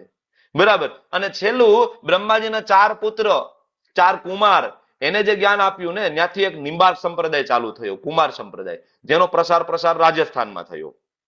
બરાબર, નિંબાર્ક સંપ્રદાયના મંદિરો તમે જોયા હશે, એના તિલક, નિંબાર્કી તિલક. બરાબર, નિંબાર્કી સાધુ પણ બરાબર ઘણા બધા ઓળખાવ, અમે નિંબાર્કી સાધુ છીએ. બરાબર, તો હવે તમને આ 4 પરંપરા યાદ હોવી જોઈએ, અને આની નીચેનો તમે ભાગ હોવા જોઈએ. હું એવું નથી કહેતો કે ઇસ્કોનમાં જ આ જ્ઞાન આપવામાં આવે છે, કૃષ્ણ ભગવાન છે કે રામ ભગવાન છે. તમે આ ચારેયમાંથી ગમે ત્યાં જાઓ, બરાબર, તમે મધવામાં આવો, રામાનુજાચાર્યમાં જાઓ, વિષ્ણુ સ્વામીમાં જાઓ, નિંબાર્કમાં જાઓ, બધી જગ્યાએ એક જ વસ્તુ શીખડાવે છે, કૃષ્ણ ભગવાન છે, રામ ભગવાન છે. 4000માં એક જ વસ્તુનું જ્ઞાન આપે છે. ઇસ્કોન કે એવું નથી. બરાબર, કહેવાનો મતલબ છે આ ઓથેન્ટિક સંપ્રદાય છે, જ્યાંથી આપણે ચર્ચા કરી રહ્યા છીએ ને, આપણી વચ્ચે ચર્ચા. આ જે જ્ઞાન છે ઓથેન્ટિક પરંપરામાંથી આવતું એક જ્ઞાન છે. બરાબર, જો અમારા ગુરુ મહારાજ, એમના ગુરુ મહારાજ, એમના ગુરુ મહારાજ, એ પરંપરા તમે જો 32મા નંબર ઉપર પ્રભુપાદ આવે છે. ઇસ્કોનની જેને સ્થાપના કરી ને, બરાબર, એ સંત 32મા નંબર ઉપર આવે છે. એની ઉપર જાવ ને તો વ્યાસદેવ, વ્યાસદેવના ગુરુ નારદજી, નારદજીના ગુરુ બ્રહ્માજી, બ્રહ્માજીનું ગુરુ ભગવાન કૃષ્ણ. અને આ પોતે બ્રહ્માજી પોતે સ્વીકારે છે, યસ, બરાબર ને, મારા ગુરુ છે કૃષ્ણ છે. એટલે તો બ્રહ્માજી કહે છે ને, ગોવિંદમાદિ પુરુષમ તમહમ ભજામી. હે ગોવિંદ, હું તમને ભજું છું. કારણ કે ગોવિંદ એમના પિતા પણ છે અને ગુરુ પણ છે. કારણ કે સૃષ્ટિના સર્જનમાં પેલા કોઈ હતું જ નહીં ને, પેલા બ્રહ્માજી એકલા આવ્યા છે, કોઈ જ હતું નહીં, નોબડી. કોઈ ટીચર ક્યાંથી એને ભણાવવા વાળા હતા? તો ટીચર કોણ હતા ત્યારે? ભગવાન. ત અને પ, 2 શબ્દ એને સંભળાયા, પછી ભગવાને બધું જ્ઞાન એને હૃદયમાં ઇન્સ્ટોલ કરીને આપ્યું. તો આ પરંપરા સમજવી બહુ ઇમ્પોર્ટન્ટ છે. હવે હું તમને પ્રશ્ન પૂછું કે બજારની અંદર 1000 પ્રકારની ભગવદ્ ગીતા મળે છે. કેટલા પ્રકારની? 1000 પ્રકારની. આમાંથી કઈ ઓથેન્ટિક છે? ક્વેશ્ચન ફોર યુ, કઈ ઓથેન્ટિક ભગવદ્ ગીતા છે? ઓથેન્ટિક ભગવદ્ ગીતા છે. ઘણા બધા પૂછે પ્રભુજી કઈ ભગવદ્ ગીતા વાંચવાની? તો હવે રમણા મંદિરી માતાજી કયો કઈ ભગવદ્ ગીતા વાંચવાની? આપણે ઇસ્કોનની ભગવદ ગીતા એના મૂળ રૂપે. મૂળ રૂપ એનું નામ છે યથારૂપ. શું કામ ભાઈ યથારૂપ નામ આપ્યું છે? તો કે ભાઈ જે રીતના ઉપરથી આવે છે ને એ જ પ્રમાણે છે. એમાં લખવા વાળા વ્યક્તિના વિચારો એમાં નથી. ધારો કે હું કોઈ સંપ્રદાયનો ભાગ ના હોય, બરાબર, તો હું મારા વિચારો મૂકી દઉં અંદર કે ભાઈ ડુંગળી લસણ ખાય તો કઈ વાંધો નહીં. શું કામ? તો કે હું ખાઉં છું, બરાબર ને ભાઈ. બરાબર, શિખા રાખવાની જરૂર નથી. શું કામ? હું નથી રાખતો. કંઠી પહેરવાની જરૂર નથી. શું કામ? તો કે ભાઈ હું નથી રાખતો. હું મારા વિચારો મૂકીશ. પણ આમાં મારા વિચારો ચાલશે નહીં. હું અહીંયા પ્રવચન લઈ રહ્યો છું, અત્યારે આ ક્લાસ લઈ રહ્યો છું. આ ક્લાસમાં હું એવું એક પણ વાક્ય બોલી શકીશ નહીં કે જે ઉપરના આચાર્યો બોલેલા છે એના વિરોધમાં હોય. આચાર એ મારું વાક્ય, બરાબર. નહીતર આ ક્લાસ રેકોર્ડેડ છે, બરાબર. ને ઘણા બધા લોકો આ સાંભળે છે અને તરત મને નોટિસ મળશે કે પ્રભુજી તમે જે ક્લાસ લ્યો છો એની અંદર તમે જે આ વસ્તુ જે શબ્દ પ્રયોગ કરો છો આ પરંપરા વિરુદ્ધનો શબ્દ છે અને તમારા પોતાના વિચાર છે અને તમારે તમારા પોતાના વિચાર અહીંયા રજૂ નથી કરવાના. તમારા વિચાર લોકો સાંભળવા નથી આવતા. લોકો ભગવાન શું કે છે સાંભળવા આવે છે, બરાબર. વેદવ્યાસજી શું કે છે એ સાંભળવા આવે. તો આ પરંપરાનો ફાયદો છે કે એમાં જે જ્ઞાન મળશે કેવું મળશે? ભેળસેળ વગરનું, બરાબર. તો એટલા માટે લાઈવ જ્ઞાન જોઈએ. લાઈવ, બરાબર. જેવી રીતના એક મોબાઈલને ચાર્જ કરવા માટે લાઈવ વાયર જોશે ને, એમ લાઈવ જ્ઞાન જોશે, બરાબર. એક વૃક્ષ ઉપરથી ફળ તોડવું હોય તો એની બે પદ્ધતિ છે. કાં તો પાણો માળો એટલે ફ્રૂટ નીચે પડે, કાકરા વાળું થાય અને ખાવ. બીજું એક છે કે ભાઈ કોઈ વૃક્ષ ઉપર ચડી જાય અને ફ્રૂટને તોડીને ટોપલીમાં મૂકીને તમને આપે. કયું ફ્રૂટ વધારે સારું હશે? કયું ફ્રૂટ વધારે સારું હશે? ટોપલીમાં મૂકીને આપે એ જ ને, કે પાણો મારેલું? ટોપલીમાં મૂકીને. તો બસ ટોપલીમાં મૂકીને આપે એટલે એક ગુરુ કહેવાય. એ તમને જ્ઞાન આપે એઝ ઇટ ઇઝ એન્ટેક, કાકરા વગરનું નહીં, કાકરા વગરનું, ધૂળ વાળું નહીં, તૂટેલું ફૂટેલું નહીં, પોતાનું એડિટિંગ કરેલું નહીં. એને કહેવાય આચાર્ય, એને કહેવાય ગુરુ, બરાબર. એટલે અમારા ગુરુ મહારાજ કહેતા હતા ગુરુ ઇઝ અ પોસ્ટમેન. તો આ થઈ ગયું જ્ઞાન કોણ પ્રાપ્ત કરી શકશે. હવે આગળનો બીજો મુદ્દો, ભગવદ્ ગીતા સમજી કોણ શકશે? જો આગળ તો પહેલી વખત એક વસ્તુ આવી ગઈ. હું તમને પૂછું છું ભગવદ્ ગીતા કોણ સમજી શકે? આગળ એકવાર મેં કીધું છે. ભગવદ્ ગીતા કોને સમજાશે અને કઈ વ્યક્તિ 18 દિવસ પૂરા કરશે? બોલો બોલો. નીલાંબરી માતાજી. શરણાગતિ. કોણ બોલ્યું? આ આન્સર કોનો છે શરણાગતિનો? મારો. હા, મારો એટલે કોણ? નામ બોલો. નામ. લલિત પ્રભુ. લલિત પ્રભુ, પરફેક્ટ. શરણાગતિ એક જ શબ્દમાં આન્સર છે. તમે શરણાગતિ નથી સ્વીકારતા ને તો તમારા માટે ભગવદ્ ગીતા નથી. આ ફેક્ટ વસ્તુ છે. હવે આવું બીજે ક્યાં લખ્યું છે? તો બીજે આજનો શ્લોક વાંચો તમે, 4.3. શું કે છે? સ એવાય મયા તેજ્ય યોગ પ્રોક્ત પુરાતન ભક્તો અસીમે સખા ચેતી રહસ્યમ એતદ ઉત્તમમ. ભગવદ્ ગીતા એ ઉત્તમ રહસ્ય છે. જેવા તેવાનું કામ નથી કે એકવાર બે વાર ભગવદ્ ગીતા વાંચી લીધી ને થોડાક શ્લોક પાકા કરી લીધા ને ભગવદ્ ગીતા સમજાઈ ગઈ. નહીં, એ રહસ્ય છે. Bhagavad Gita is a secret. તો ભગવાન કોને આપશે? તમારા ઘરનું સિક્રેટ કોને આપો? ભદ્રેશ પ્રભુ. ભદ્રેશ પ્રભુના ઘરે લોકરમાં કેટલા પૈસા પડ્યા છે? ભદ્રેશ પ્રભુ કોને કહેશે? આ હું ફોન કરું મને કહેશે પ્રભુજી આટલું આટલું સોનું, આટલા આટલા દસ્તાવેજ, કહેશે ભદ્રેશ પ્રભુ? નહીં કે. એ નહીં કે ને. કોને કહે છે ભદ્રેશ પ્રભુ? તો કે એનો પાક્કો ભાઈબંધ હોય ને, બરાબર, એને વાત કરશે. બરાબર. સારું ને ખરાબ બંને. ભાઈબંધ ને બાજુ બેસાડીને, ભાઈ હમણાં થોડી પરિસ્થિતિ ખરાબ છે, ઓપીડી હમણાં ડાઉન ચાલે છે, સીઝન થોડીક સ્લેક ચાલે છે. તારે શું ચાલે છે ભાઈ? તારે કેવી સીઝન છે? અમારા સીઝન સ્લેક. અમારા ડોક્ટરોની સીઝન સ્લેક ચાલતી હોય ઘણી ઘણી વખત. પેશન્ટો ના હોય ઓપીડીમાં. એટલે અમારી આ ડોક્ટરની ભાષા છે, મારી ભદ્રેશ પ્રભુની, બરાબર. તો કોની સાથે આ ચર્ચાઓ થઈ ભાઈ? મિત્ર સાથે. તમે તમારું સિક્રેટ તમારા મિત્રને કહેવાના છો. તો કૃષ્ણ ભગવદ્ ગીતાનું સિક્રેટ માત્ર એના મિત્રને કહેશે. ભક્તો અસી મેં સખા ચેતી. શું તમે કૃષ્ણના ભક્ત બનવા માંગો છો? શું તમે કૃષ્ણને તમારા મિત્ર માનો છો? તો જ તમને ભગવદ્ ગીતાનું જ્ઞાન આગળ જતા પ્રાપ્ત થવાનું છે. તમે જ્યાં સુધી આ ક્રાઇટેરિયામાં ફિટ નથી બેસતા ને ત્યાં સુધી તમને જ્ઞાન નહીં પ્રાપ્ત થાય. આનું પ્રેક્ટિકલ એક્ઝામ્પલ, તમે કોલેજમાં ગયા હતા તો આપણે આપણા ટીચરના ભક્ત નહોતા થયા હતા ને? આપણા પ્રોફેસરના આપણે ભક્ત જ કહેવાના.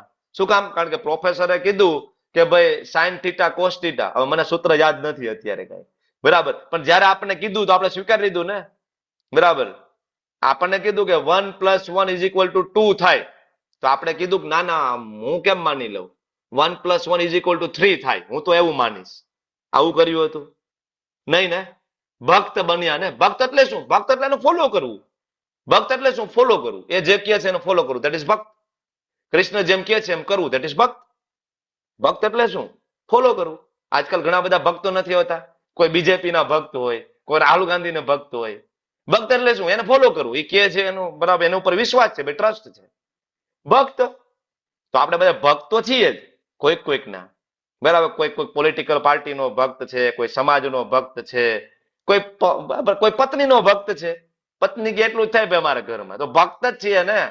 છે શું બીજું? એ તો ભક્ત છીએ, પણ ઓરિજિનલ જગ્યાએ ભક્ત બનવાનું છે. ક્યાં? ભક્તો હસી મેં સખા ચેતી, ભગવાનનું ભક્ત બનવાનું છે. તો ને તો માત્ર આ જ્ઞાન આપણને પ્રાપ્ત થશે, બરાબર. આ ભગવાનને સમજવાની લાયકાત છે, નહીતર આપણે નહીં સમજી શકીએ. હવે સાચા ગુરુને કેમ ઓળખી શકશું આપણે? હું પ્રશ્ન પૂછું કે આપણે ભક્તો બનવું છે, ભગવદ્ ગીતાનું જ્ઞાન તો લેવું છે, ગુરુને કેમ ઓળખીશું? હર્ષા પ્રજાપતિ માતાજી કહો, ગુરુને કેમ ઓળખીશું આપણે? પ્રભુજી, આપણે જે આપણા ગુરુ પરંપરામાં હોય ને એ જ સાચા ગુરુ હોય. તમે જે હજી ચાર સંપ્રદાય, હા, ચાર સંપ્રદાયમાં હોય એક ગુરુ હોય, પણ હજી એમાં થોડું એડ કરવું પડશે. ઈ એડ કરો ધાર્મી માતાજી. તમારો જવાબ સાચો છે, પણ હવે એમાં એડ કરો. હા હા, કૃષ્ણ ભક્તિ જે આપે એને આપણે ગુરુ કહી શકાય, કે જે ઓકે કૃષ્ણ ભક્તિ સુધી લઈ જાય. ઓકે, ચાર પરંપરામાં હોય પણ કૃષ્ણ ભક્ત પણ હોય. આ બીજું. રિદ્ધિ માતાજી ત્રીજું જે એડ આ- કરો. હરે એડ કૃષ્ણ કરો. પ્રભુજી, એટલે હું એ જ કહેવાની હતી કે જે આપણને કૃષ્ણ તરફ નજીક લઈ જાય એ હા, કૃષ્ણ સાચા તરફ ગુરુ. લઈ જાય, રામ તરફ લઈ જાય, ઇટ્સ ઓકે. બધા તત્વો એક જ છે, એટલે એમાં કોઈ આપણી વચ્ચે કન્ફ્યુઝન ના હોવું જોઈએ. કાંઈ કૃષ્ણની જ કેમ જે વાત થાય? આત્માનું જ્ઞાન આપે, જે આત્માનું જ્ઞાન આપે એ સાચા ગુરુ. પણ આત્મારૂપ જ્ઞાન તો કોઈ પણ આપી શકશે. હું આપી દઈશ આત્મારૂપ જ્ઞાન, તો હું ગુરુ બની જઈશ? નહીં, નહીં. આત્મારૂપ જ્ઞાન આપે એટલું પૂરતું નથી, પણ એ આત્મારૂપ જ્ઞાન સંપ્રદાયમાંથી આવતું હોવું જોઈએ. ચાર સંપ્રદાયમાં હોય, એના પોતાના પણ ગુરુ હોય, એના ગુરુના ગુરુ હોય, એના ગુરુના ગુરુ હોય, એના ગુરુના ગુરુ હોય, અને ઈ ચેન કૃષ્ણ સુધી પહોંચતી હોય તો, નહીતર નહીં. બરાબર. પેલું પરંપરામાં હોય, બીજું વૈષ્ણવ હોય, ત્રીજું એ 6 વેગોને ધારણ કરનાર હોવો જોઈએ. વાચો વેગમ, મનસ ક્રોધ વેગમ, જીહવા વેગમ, ઉદરો ઉપસ્થ વેગમ. આ વ્યક્તિ શિષ્યો બનાવી શકે છે. શાસ્ત્રમાં શ્લોક આપ્યો છે, વાણી ઉપર સંયમ હોવો જોઈએ, પેટ ઉપર સંયમ હોવો જોઈએ, ઇન્દ્રિય ઉપર સંયમ હોવો જોઈએ, બરાબર, મન ઉપર સંયમ હોવો જોઈએ, ક્રોધ ઉપર સંયમ હોવો જોઈએ. એને કહેવાય ગોસ્વામી. જે ગોસ્વામી હોય એ ગુરુ બની શકે, બરાબર. તો સાચા ગુરુને ઓળખવાની પદ્ધતિ શાસ્ત્રમાં આપી છે, બરાબર. આગળ વધીએ તો હવે ભગવાને જયારે એમ કીધું ને, ભગવાને શું કીધું અર્જુનને? કે અર્જુન, મેં આ જ્ઞાન વિવસ્વાનને આપ્યું હતું. તો અર્જુનને ખબર હતી કે વિવસ્વાન છે ને એ તો કરોડો વર્ષ પહેલા થઈ ગયા છે, બરાબર. તો હવે અર્જુન ભગવાનને પૂછે છે, જો અર્જુન કેવો ક્રોસ ક્વેશ્ચન કરી લે છે ભગવાનને, કે તમે કહો છો વિવસ્વાનને જ્ઞાન આપ્યું, પણ વિવસ્વાન તો તમારા પહેલા લાખો વર્ષ પહેલા થઈ ગયા છે. સૂર્યદેવ વિવસ્વાન છે, તમારા જન્મની પહેલા લાખો વર્ષ પહેલા થઈ ગયા. તમે ત્યાં જ્ઞાન કેવી રીતના આપવા ગયા? તમને બધાનું આ પ્રશ્ન પૂછું કે કૃષ્ણ તો દ્વાપર યુગમાં આવ્યા, એની પહેલા કૃષ્ણ હતા કે નહીં? તમને પ્રશ્ન પૂછું છું, દ્વાપર પહેલા કૃષ્ણ હતા કે નહીં? હતા ગુરુ, હતા? હતા હતા. પરબ્રહ્મ. બરાબર. એનું પ્રમાણ આ શ્લોકની અંદર છે, બરાબર. અર્જુન જે પૂછે છે ને, આગળ ભગવાન એનો જવાબ આપશે. ત્યારે કૃષ્ણ શું કહે છે સાંભળવાનું છે. અર્જુન શું કહે ખબર છે ભગવાનને? કે આપણે તો મામા ફૂઈના છોકરા બે, તમે મારા મિત્ર, હું તમારે ત્યાં વેકેશન કરવા આવતો, તમે મારે ત્યાં વેકેશન કરવા આવતા, આપણે બે ભેગા મોટા થયા. અચ્છા, વિવસ્વાનને જ્ઞાન કેદી દેવા ગયા હતા? મેં જ નથી સાંભળ્યું. તમે આ શ્લોકમાં કીધું કે મેં આ જ્ઞાન વિવસ્વાનને આપ્યું, ભગવદ્ ગીતાનું, બરાબર. કેદી આપ્યું? બરાબર. બેયની એજ સેમ છે, અર્જુન અને કૃષ્ણની, ખબર છે ને? તો આ જ્ઞાન કેદી આપવા ગયા હતા? જો આ વન વે કોમ્યુનિકેશન નથી. એવું નહીં ભગવાને કીધું તો અર્જુનને સ્વીકારી જ લેવાનું. અર્જુન તરત ક્રોસ ક્વેશ્ચન મૂકી દે ભગવાનની સામે. નહીં નહીં નહીં, આ સમજાણું નહીં ભાઈ, તમે વિવસ્વાનને ક્યારે કહેવા ગયા હતા? આ પ્રશ્ન અર્જુનનો નથી, આ પ્રશ્ન આપણો છે. હું તમને એમ કહું કે જેટલા પણ અવતારો છે એ બધા કૃષ્ણમાંથી આવે છે, તો જેટલા પણ અવતારો છે તમે કેટલા અવતારોને ઓળખો છો? 10 અવતાર ઓળખો છો? 10 અવતારના નામ આવડે છે? 10 અવતારના નામ આવડે? ભગવાનના 10 અવતાર. તો પેલા 10 અવતાર, બરાબર, કયા કયા 10 અવતાર છે? એકાદ બે નામ બોલો તો. હરે કૃષ્ણ. બોલો. નરસિંહ અવતાર, મત્સ્ય અવતાર, કૃમા અવતાર, વરા અવતાર, વરા અવતાર. તો આ બધા 10 અવતાર છે. આ બધા 10 અવતાર છે, બરાબર. તો હવે હું એમ કહું કે આ 10 અવતાર, આનાથી ઉપર હજી તમને ખબર છે ભાગવતમાં 24 અવતારનું વર્ણન છે. ભગવાનના 24 અવતાર. હું એમ કહું કે આ 10 અવતાર હોય કે 24 અવતાર હોય, બધા કૃષ્ણમાંથી આવે, તો પ્રભુજી આ થોડુંક કંઈક પૈચું નહીં.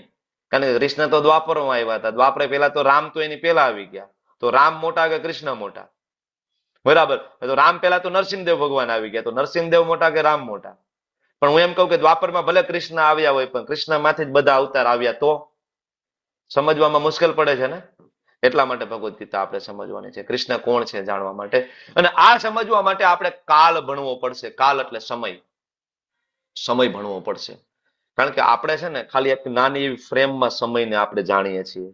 આપણે વાઇડ જે છે ને સમય છે, શાશ્વત છે. આપણે આને હજી ઓળખતા નથી, બરાબર. આપણે કોઈક આપણે ઇતિહાસ પૂછે તો બહુમાં બહુ તો મારા જન્મથી વાત કરી શકું ને, અને બહુમાં બહુ તો આપણને ઈસવીસન 2000 થી વાત કરીએ. 2000 વર્ષ જૂનું આપણને ઇતિહાસ થોડું ઘણું ખબર હોય. પણ કાળ તો ઇટરનલ છે ને, કાળ તો શાશ્વત છે, બરાબર. તો આ સમજવા માટે આપણે એક ઉદાહરણ લીધું છે બ્રહ્માજીના જીવનનું. આના ઉપરથી તમને ખબર પડશે કે આપણી વેલ્યુ કેટલી છે. બ્રહ્માજીના આયુષ્ય સાથે આપણું આયુષ્યને સરખાવશો ને તો તમને ખબર પડશે કે આપણી વેલ્યુ કેટલી છે. બ્રહ્માજીને દેવી દેવતાઓની સાપેક્ષમાં આપણી વેલ્યુ એક જીવડા બરાબર પણ નથી. શેરીમાં જીવડું રખડતું હોય ને રોડ ઉપર, કીડી મકોડા, એનાથી વધારે વેલ્યુ આપણી દેવી દેવતાઓની સાપેક્ષમાં નથી. બ્રહ્માજી બહુ દૂરની વાત છે. કારણ કે કાળ જે 4 યુગ તો ખબર છે ને, કળયુગ, દ્વાપર, ત્રેતા, સત્ય, બરાબર, સત્યયુગ. કળયુગની અવધિ છે 4,32,000 વર્ષ. આ હું જે કઈ બોલું છું ભાગવતમાંથી લીધેલું છે, ઓથેન્ટિક સોર્સમાંથી. 4,32,000 વર્ષનો કળયુગ છે. કોઈ એમ કે ઓહો હોય કે હળાહળ કળયુગ આવી ગયો. અરે હળાહળ નહીં, 5,000 વર્ષ જ ગયા છે કળયુગને. હજી કળયુગના 4,27,000 વર્ષ બાકી છે. અને પછી ભગવાન કલ્કી આવવાના છે. કોક એમ કે હવે બસ પૂરું થઈ ગયું, કે હવે ઘોર કળયુગ આવી ગયો અને હવે હમણાં સતયુગ ચાલુ થવાનો છે. હમણાં નહીં, 4,27,000 વર્ષ પછી કળયુગ, પાછો સતયુગ ચાલુ થશે. કળયુગ નથી એટલા વર્ષ બાકી છે. તો કળયુગના 4,32,000 વર્ષ, એનાથી દ્વાપર ડબલ 8,64, એનાથી ત્રેતા 3 ગણું 12,96. હવે આના ઉપરથી આ 3 ઉપરથી ગણતરી કરો કે ભગવદ્ ગીતા આ ધરતી ઉપર કેટલા ટાઈમથી છે. ભગવાને શું કીધું? મેં આ જ્ઞાન વિવસ્વાનને આપ્યું, વિવસ્વાને મનુ મહારાજને આપ્યું, બરાબર. હવે તમે મનુ મહારાજે ઈશ્વાકુ મહારાજને આપ્યું, બરાબર ને? તો તમે હવે ગણતરી કરો કે ઈશ્વાકુ મહારાજ છે ત્રેતા યુગમાં થયા છે, કારણ કે એ રામચંદ્રજીના પૂર્વજ છે. ત્રેતાની શરૂઆતમાં મતલબ મનુ જે, બરાબર, મનુ મહારાજ પછી ઈશ્વાકુ મહારાજ ભગવદ્ ગીતા વાંચતા હતા આપણી જેમ ત્યારે હતી. તો એનો સમય કેટલો થયો? તો કે ત્રેતા યુગના 12,96,000 વર્ષ, દ્વાપર યુગના 8,64,000 વર્ષ. આ બેનો સરવાળો કરો કેટલા થાય? એક 12 લાખ ને એક 8 લાખ, કેટલા થયા? 20 લાખ વર્ષ થયા ને, એપ્રોક્સિમેટ. તો 20 લાખ વર્ષથી ભગવદ્ ગીતા અહીંયા આ ધરતી ઉપર છે. કેટલા? 20 લાખ વર્ષ. અને આ ચતુર્યુગની ખાલી વાત કરું છું, બરાબર. હવે આ ત્રેતા આગળ સતયુગ આવે, જેના અવધિ છે 17,28,000 વર્ષ. અને 4 યુગ ભેગા થાય એને કહેવાય એક દિવ્ય યુગ, 43,20,000 વર્ષનો. આપણે માથું ખંજવાળશું આમાં, બીજું કઈ નહીં થાય. પીપીટી આખી પૂરી થાય ત્યાં સુધીમાં, કારણ કે આપણને આમાં કઈ ખાસ બહુ ટપો પડવાનું નથી.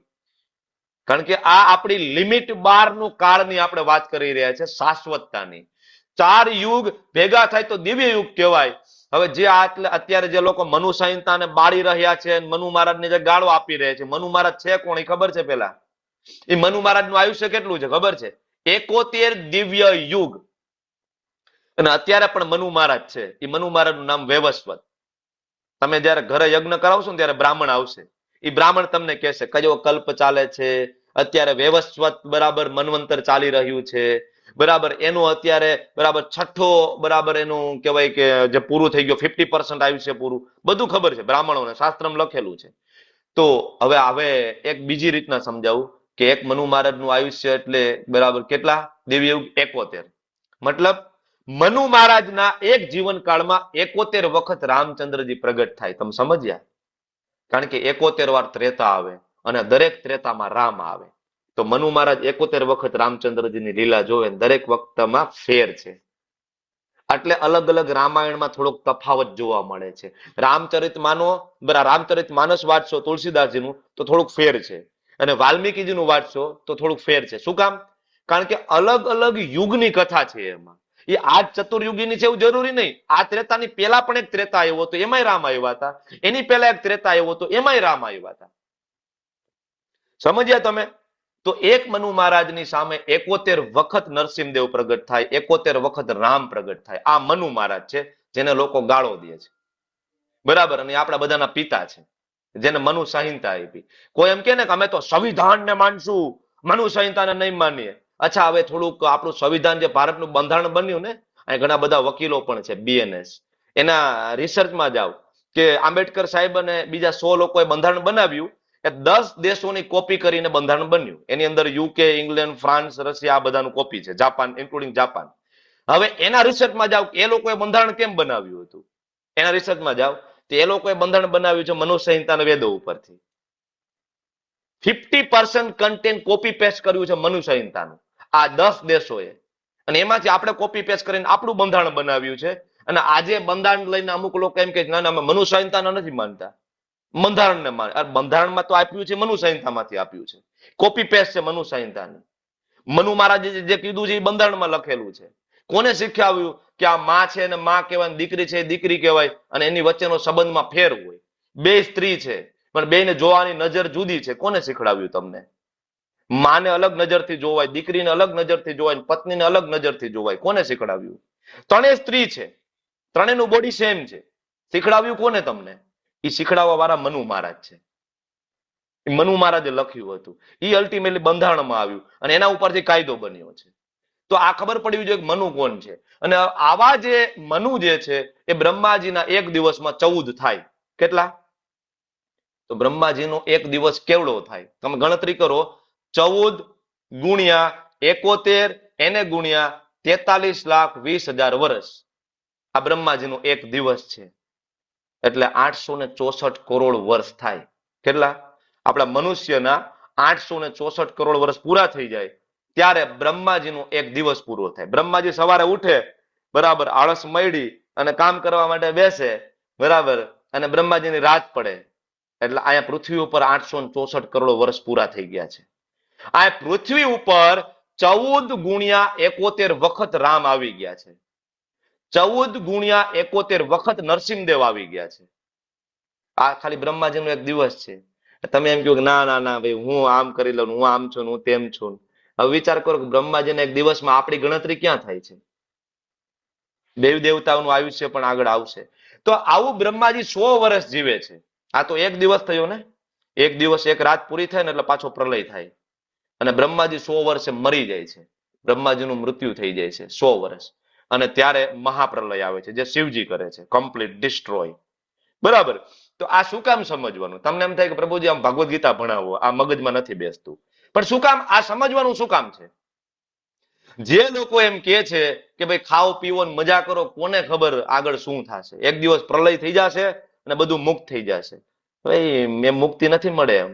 બ્રહ્માજીની રાત પડે ને બરાબર પ્રલય થાય ને ત્યારે બધા જીવો ગર્ભોદક્ષાએ વિષ્ણુમાં આરામ કરે, અને બ્રહ્માજીની સવાર પડે ને એટલે બધા જીવો પાછા આવી જાય, પાછા ગોઠવાઈ જાય પૂર્વજન્મના કર્મ પ્રમાણે. મુક્તિ મળતી નથી.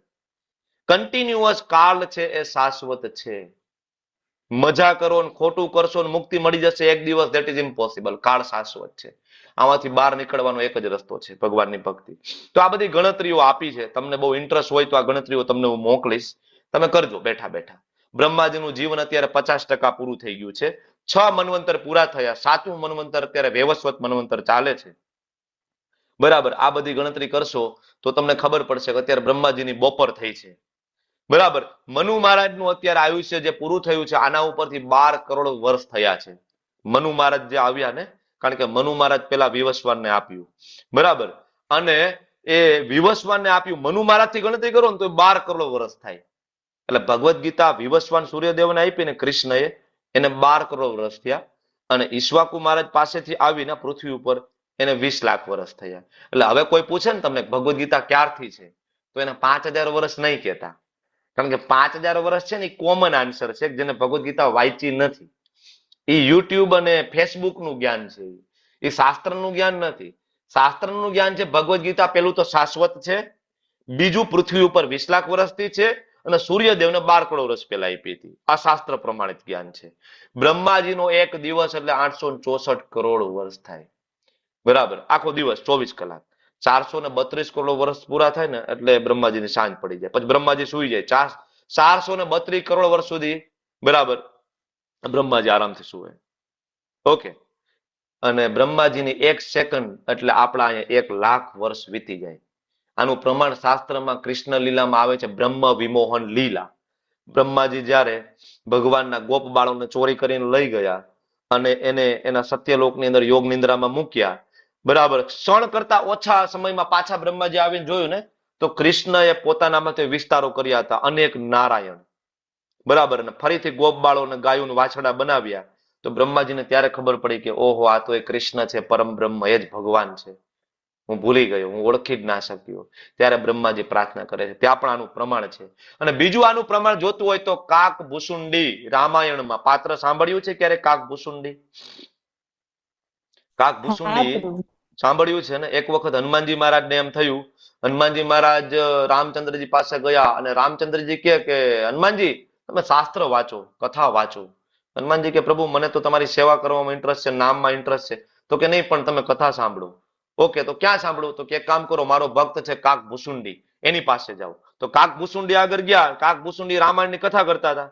ને કાક ભૂસુંડી કે એક વખત પ્રભુ રામચંદ્રજી પ્રગટ થયા, સીતા માતાનું હરણ થયું અને રાવણ સીતા માતાને લઈ ગયો, અને એક હનુમાનજી આવ્યા અને હનુમાનજીએ એક પગ ભારત ભૂમિ ઉપર અને બીજો પગ લંકા ઉપર મૂક્યો અને લંકાને ફૂંક મારી અને ઉડાડી દીધી. અને હનુમાનજી પાછળ બેઠા બેઠા દાંત કાઢે કે આ કાક ભૂસુંડી કઈક ટાઢા પોરના કઈક ગોળા મારતા લાગે છે. કારણ કે હનુમાન તો હું પોતે છું, મને ખબર હતી હું લંકામાં ગયો, મારું પૂછડું બાયરું, લંકા હળગાવી, વચ્ચે કેટલી બધી મુશ્કેલીઓ આવી, અને આ કાક ભૂસુંડી કે એક પગ આયા ને બીજો પગ ન્યા, કામ પૂરું. આ ટાઢા પોરના, આમાં કઈ મજા ના આવી. ઉભા થઈને જતા રહ્યા. રામચંદ્રજી આગળ ગયા. રામચંદ્ર મોઢું પડી ગયેલું હનુમાનજીનું. રામચંદ્રજી કે કથા સાંભળીને તો ઉત્સાહ આવવો જોઈએ, તારું મોઢું કેમ પડી ગયું છે? પ્રભુ એ કે મોટા મોટા ગોળા મારતા હતા, કે એક પગ આયા બીજો પગ વાન. કે આપણે બે હારે હતા ને પ્રભુ, ખબર છે ને કેટલી મહેનત કરી હતી આપણે, બરાબર, લંકા બરાબર ઉપર. તો રામચંદ્રજી બરાબર હસી રહ્યા હતા, કારણ કે હનુમાનજી ભૂલી ગયા છે એકચ્યુઅલી. તો રામચંદ્રજી પોતાને એક વીટી ગાડીને મુદ્રિકા આપે છે. જે મુદ્રિકા આપે ને, મુદ્રિકા હવામાં ઉડે છે. હનુમાનજી પાછળ, મુદ્રિકા પાછળ, બરાબર, મુદ્રિકા આગળ. એમ કરીને વીટી એક ગુફામાં જાય છે અને હનુમાનજી પાછળ. ગુફામાં જવા જાય ને તો મોટો એક વાનર ઉભો છે, બરાબર. હનુમાનજી કે ભાઈ અંદર જવું છે, વીટી ગઈ છે. તો કે ઉભા રહ્યો, ઓલો જે હતો ડોર કીપર, ઉભા રહ્યો. તો કે કેમ? તો કે અંદર હનુમાનજી આરામ કરે છે. અરે હનુમાનજી આરામ કરે તો હું જ તો હનુમાન છું, તમે કે શાંતિ રાખો. કે અંદર હનુમાનજી આરામ કરે છે. થોડીક વાર થઈ ને અંદરથી અવાજ આવ્યો, ધપ ધપ ધપ. એટલે ઓને ખબર પડી કે હનુમાનજી અંદર ઉઠી ગયા છે. એટલે ઓલે કીધું જાઓ અંદર. એટલે નાના હનુમાનજી અંદર ગયા, જોયું ને તો વિશાળ હનુમાનજી, એની સામે આ હનુમાનજી એક નાના બરાબર મચ્છર જેવા. અને જોયું કે આ કોણ? તો પૂછે છે ભાઈ તમે કોણ? એટલે ઓલા મોટા હનુમાનજી કે તમે ઓલી વીટી લેવા આવ્યા છો? તો કે હા. તો કે તમે કાક ભૂસુંડી પાસે ગયા હતા? તો કે હા. એને એવું કીધું હતું કે એક પગ આયા બીજો પગ ઓલી લંકા ઉપર? તો કે હા, એ વાત કરી હતી. કે એ હનુમાન હું છું, બરાબર. તો કે વીટી, કે વીટી કે જો ઓલા કુંડમાં છે. હનુમાનજી ગયા તો ને કેટલી બધી વીટી હતી. આ કથા શું કહેવા માંગે છે કાક ભૂસુંડી? કે દરેક ત્રેતા યુગની અંદર હનુમાનજી આવે છે, દરેક ત્રેતામાં. અને દરેક ત્રેતામાં હનુમાનજીનું કેરેક્ટર થોડું થોડું જુદું છે. થોડીક રામલીલા જુદી જુદી થાય છે દરેક વખતે. દરેક વખતે લંકા હળગાવીને પૂછડું બારે એવું નથી. અમુક વખતે ફૂંક મારે છે, અમુક વખતે ખાલી મૂકો મારે છે, લંકાનું કામ પૂરું કરે છે. તો એટલા માટે આ આપણે કાલ સમજવો પડશે, નહીતર આપણે ગોટાળે ચડશું, બરાબર. તો આ ગીતા પૃથ્વી ઉપર આવી અને 20 લાખ વર્ષ થયા છે, બરાબર. હવે ભગવાન અર્જુનને જવાબ આપે છે કે અર્જુન બહુની મે વ્યતીતાની જન્માની તવ ચાર્જુન તાન્યહમ વેદ સર્વાણી ન તમ વેથ પરંતપ. અર્જુન, મારા અનેક જન્મ થઈ ગયા છે અને તારા પણ. તને યાદ નથી, મને બધું યાદ છે. જો ભગવાન અને જીવ વચ્ચે આ તફાવત છે. કૃષ્ણને બધું યાદ છે. આગળ રામ તરીકે આવ્યા હતા, એની પહેલા નરસિંહદેવ તરીકે આવ્યા હતા, સમુદ્ર મંથન થયું ત્યારે કુર્મ તરીકે હતા, વાસુકી તરીકે હતા, અજીત તરીકે હતા, મોહિની તરીકે હતા, વિષ્ણુ તરીકે હતા. બધું યાદ છે ભગવાનને. આપણને કોઈ પૂછે પરમદી બપોરે શેનું શાક ખાધું હતું, તો આપણે વિચારવું પડે શેનું બનાવ્યું હતું. આપણે એમ કહીએ હું ભગવાન છું. પરમદી બપોરનું શાક શેનું ખાધું તું યાદ નથી. ભગવાન એમ કે છે કે મને બધું યાદ છે. તાન્યહમ વેદ સર્વાણી, બધું યાદ છે. નત્વમ વેથ પરંતપ, તને યાદ નથી. આ જીવ અને ભગવાન વચ્ચેનો તફાવત છે. એટલે ભગવાન અર્જુનને કહે છે કે અર્જુન, તું મને ઓળખ, હું કોણ છું? હું પરમ બ્રહ્મ કૃષ્ણ છું. બરાબર. તને એવું લાગે તારી એરો મોટો થયો છું, તને એવું લાગે હું કોઈ સામાન્ય માણસ છું, તો આ સમજવામાં થોડી ભૂલ થઈ રહી છે. એટલા માટે તુલસીદાસ ગોસ્વામી, બરાબર, ગોસાઈજીએ પણ રામચરિતમાનસમાં રામને કપટ મનુષ્ય તરીકે કીધા છે. કે તમને એવું લાગે કે મનુષ્ય છે, કે સીતા પાછળ રડે છે, સીતે સીતે, એ લીલા ચાલી રહી છે. બરાબર. કોઈ સીતાનું એકચ્યુઅલી હરણ રાવણ કરી શકે નહીં. રાવણમાં કોઈ તાકાત નથી કે સીતાનો સ્પર્શ કરી શકે. એ સીતા હતી, એ છાયા સીતા હતી. બરાબર. ખરેખર સીતાજી ગયા નથી. આ બધું સમજવું થોડું મુશ્કેલ પડી જાય આપણને, કારણ કે આપણે તો ઓલું રામાયણ જોયું છે સિરિયલોમાં. આપણે કોઈ દી ચોપડી કોઈ દી ખોઈલી નથી. શાસ્ત્ર હારે આપણે તો બિલકુલ સંબંધ જ નથી. આપણે ખાલી નામના જ હિન્દુ છીએ, બાકી આપણે બિંદુ છીએ. સિરિયલ વાળા જે બતાવે છે એ આપણે બસ કીધું. હવે એ તો ડાયરેક્ટર ને પ્રોડ્યુસર ને જે ગમે ને એ સ્ટોરી બતાવે, અને લોકોને જેમાં મજા આવે ને એ બતાવે ડાયરેક્ટર પ્રોડ્યુસર. એને શાસ્ત્રને કઈ લેવા દેવા નથી હોતું. બરાબર. તો શાસ્ત્ર વાંચો. શાસ્ત્રમાં લખ્યું છે કૃષ્ણ શાશ્વત છે, અજાત છે. બરાબર. ગોવિંદમ આદિ પુરુષમ તમહમ ભજામિ. એટલે બ્રહ્માજી કે છે અદ્વૈતમ અચ્યુતમ અનાદિમ અનંત રૂપમ આદ્યમ પુરાણમ પુરુષમ નવયૌવનમ ચ વેદેશુ દુર્લભમ. વેદ દ્વારા પણ તમે કૃષ્ણને નથી ઓળખી શકતા. તો અદુર્લભમ આત્મભક્તો, એના આત્મભક્તો છે એ આરામથી ભગવાનને ઓળખી જાય છે કે નહીં નહીં નહીં, આ જ પરમ બ્રહ્મ છે. આ સ્ટેટમેન્ટ કોનું છે? આ શ્લોક સ્ટેટમેન્ટ કોનું છે? Statement from Brahmaji. ગોવિંદમ આદિ પુરુષમ તમહમ ભજામિ. બ્રહ્મ સંહિતા ખોલો, લખેલું છે. ઓથેન્ટિક સોર્સ છે, શાસ્ત્ર છે. બરાબર. તો હવે આ વાત થઈ ગઈ કૃષ્ણ કોણ છે. થોડું આપણને ખબર પડી ગઈ ને. હવે કૃષ્ણ કેવી રીતના આવે છે આ પૃથ્વી ઉપર? અજો અપી સન અવયાત્મા ભૂતાનામ ઈશ્વરો અપી સન પ્રકૃતિમ સ્વામધિષ્ઠાય સંભવામિ આત્મમાયયા. પોતાની શક્તિ દ્વારા આવે છે ભગવાન. ગઈકાલે કોઈક મને પ્રશ્ન પૂછતું હતું ને કે આત્મા માતા પિતાને સિલેક્ટ કરી શકે કે ના સિલેક્ટ કરી શકે. હવે આત્મા માતા પિતાને સિલેક્ટ ધારો કે કરતો હોય, બરાબર, તો તમારી મારી ઘરે શું કામ આવે? મુકેશભાઈ અંબાણી ઘરે ના જન્મ લે. આપણી ઘરે એવું છે શું તમારી ઘરે કે મારી ઘરે જન્મ લે? આત્માને જન્મ લેવો હોય તો ભાઈ ધીરુભાઈ અંબાણી જન્મ લેવો પડે ને, માર્ક ઝુકરબર્ગ ની જન્મ લે. બરાબર ને? આપણી ઘરે ખાવાના ફાફા છે, આપણા ઘરના લોન ના હપ્તા માન ભરી શકીએ મહિને આપણે. તો આત્મા સિલેક્ટ નથી કરી. એક તો કર્મના બળે આપણી ઘરે આવ્યો છે હેરાન થવા માટે. અને ભગવાનનું આવું છે. કોઈ એમ કે ભગવાને જો એ ભગવાનને ભાઈ જેલમાં જવું પડ્યું, જો એનો જન્મ જેલમાં થયો. અરે ભાઈ ભગવાનને કર્મના બંધન હોય, ક્યાં લખ્યું છે? શાસ્ત્ર વાંચો. ભગવાન કહે છે સંભવામી આત્મમાયયા. હું મારી માયાથી પ્રગટ થાવ છું. હું ડિસાઈડ કરી શકું છું કે મારે દેવકી વસુદેવજીને જવું છે. બરાબર. ભગવાન નક્કી કરી શકે. એની પહેલા દશરથજીને ત્યાં આવ્યા હતા. બરાબર. એની પહેલા અત્રિ અને અનસુયાને ત્યાં પણ આવ્યા હતા. બરાબર. અને એ જ આકૃતિ અને રુચિને ત્યાં પણ આવ્યા હતા. અને એ બધા ડિસાઈડ કરીને, હવે આ કોઈ દેવકી ને વસુદેવજી એ કોઈ સામાન્ય નથી. હજારો વર્ષની સાધના કરીને ત્યારે ભગવાને વરદાન આપ્યું હતું કે હા 3 વખત તમારે ત્યાં હું પ્રગટ થઈશ. અત્રિ અને અનસુયા તરીકે ભગવાન દત્તાત્રેય ત્યાં પ્રગટ થયા હતા. કોણ છે? હું દત્તાત્રેય, કૃષ્ણ. બરાબર ને? સોમ, દત્તાત્રેય, દુર્વાસા 3 પુત્રો થયા હતા એમને, અત્રિ અનસુયાના. તો આ ખબર હોવી જોઈએ કે કૃષ્ણ પોતે ડિસાઈડ કરીને આવે છે. આપણા જેવું નથી. અને અહીંયા શબ્દ છે અજ. તમને કોઈ એમ કે શિવજી અજન્મા છે તો આપણે તરત માની લઈએ ને, હા મહાદેવ અજન્મા છે. કૃષ્ણ અજન્મા છે. કૃષ્ણનો કોઈ જન્મ નથી. કૃષ્ણ એ લીલા કરવા માટે આવે છે. શિવજી લીલા કરવામાં નથી આવતા, કારણ કે શિવજી લીલા કરવામાં પડતા જ નથી. એને ખબર છે કે અહીંયા ગયા એટલે માયામાં પડીએ ને ખોટી માથાકૂટમાં મુકાઈએ. શિવજીને તો લગ્ન નહોતા કરવા, લગ્ન માટે મનાવવા વાળા ભગવાન વિષ્ણુ કે ભાઈ કરી લો ને ભાઈ, બરાબર, દક્ષ પ્રજાપતિની પુત્રી છે, સુંદર દેખાય છે, હવે આટલી બધી તો તમારી માનતા કરી છે, હવે લગ્ન કરી લો ને શું વાંધો છે? માન કરીને બાપુ માયના છે, બરાબર. લગ્ન કરીને કોઈ મકાન નહીં, આપણે બધા બરાબર 2 BHK 3 BHK માં છીએ. તમે ભાગવતમ ખોલો, શિવજીએ કોઈ મકાન નહીં, ઇન્ટરેસ્ટ જ નથી કે એમાં, સામાજિક વ્યવહારોમાં ઇન્ટરેસ્ટ જ નથી, સતત સમાધિમાં છે. એટલે શિવજી નીચે આવતા નથી ને એટલે આપણને એવું લાગે કે શિવજીનો જન્મ નથી. શિવજીનો જન્મ નથી, શિવજી અજન્મા છે, કૃષ્ણ પણ અજન્મા છે. અજો અપી સન અવયાત્મા, મારો કોઈ જન્મ નથી. ભૂતાનામ ઈશ્વરો અપી સન, હું બધા ભૂતોનો ઈશ્વર છું. આ ભૂત એટલે બધા જીવો આવી ગયા, 33 કરોડ દેવતા ઇન્ક્લુડિંગ ઓલ. તો કૃષ્ણ ક્યારે આવે છે?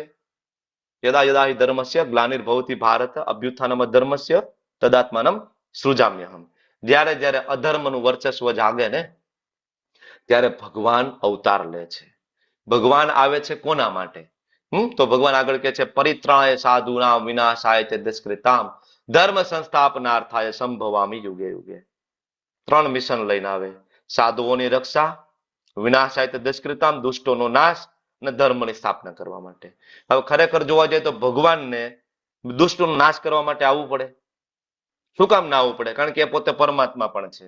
કૃષ્ણ છે પરમાત્મા છે, તો પરમાત્મા તરીકે બધાના હૃદયમાં છે, એ તો સાચું. તો રાવણના હૃદયમાં હોય કે ન હોય? પરમાત્મા હોય ને. તો અંદર બેઠા બેઠા રાવણની એક બરાબર હૃદયની નળી દબાવી ન દે આમ કરીને, તો રાવણને તરત હાર્ટ એટેક ના આવી જાય?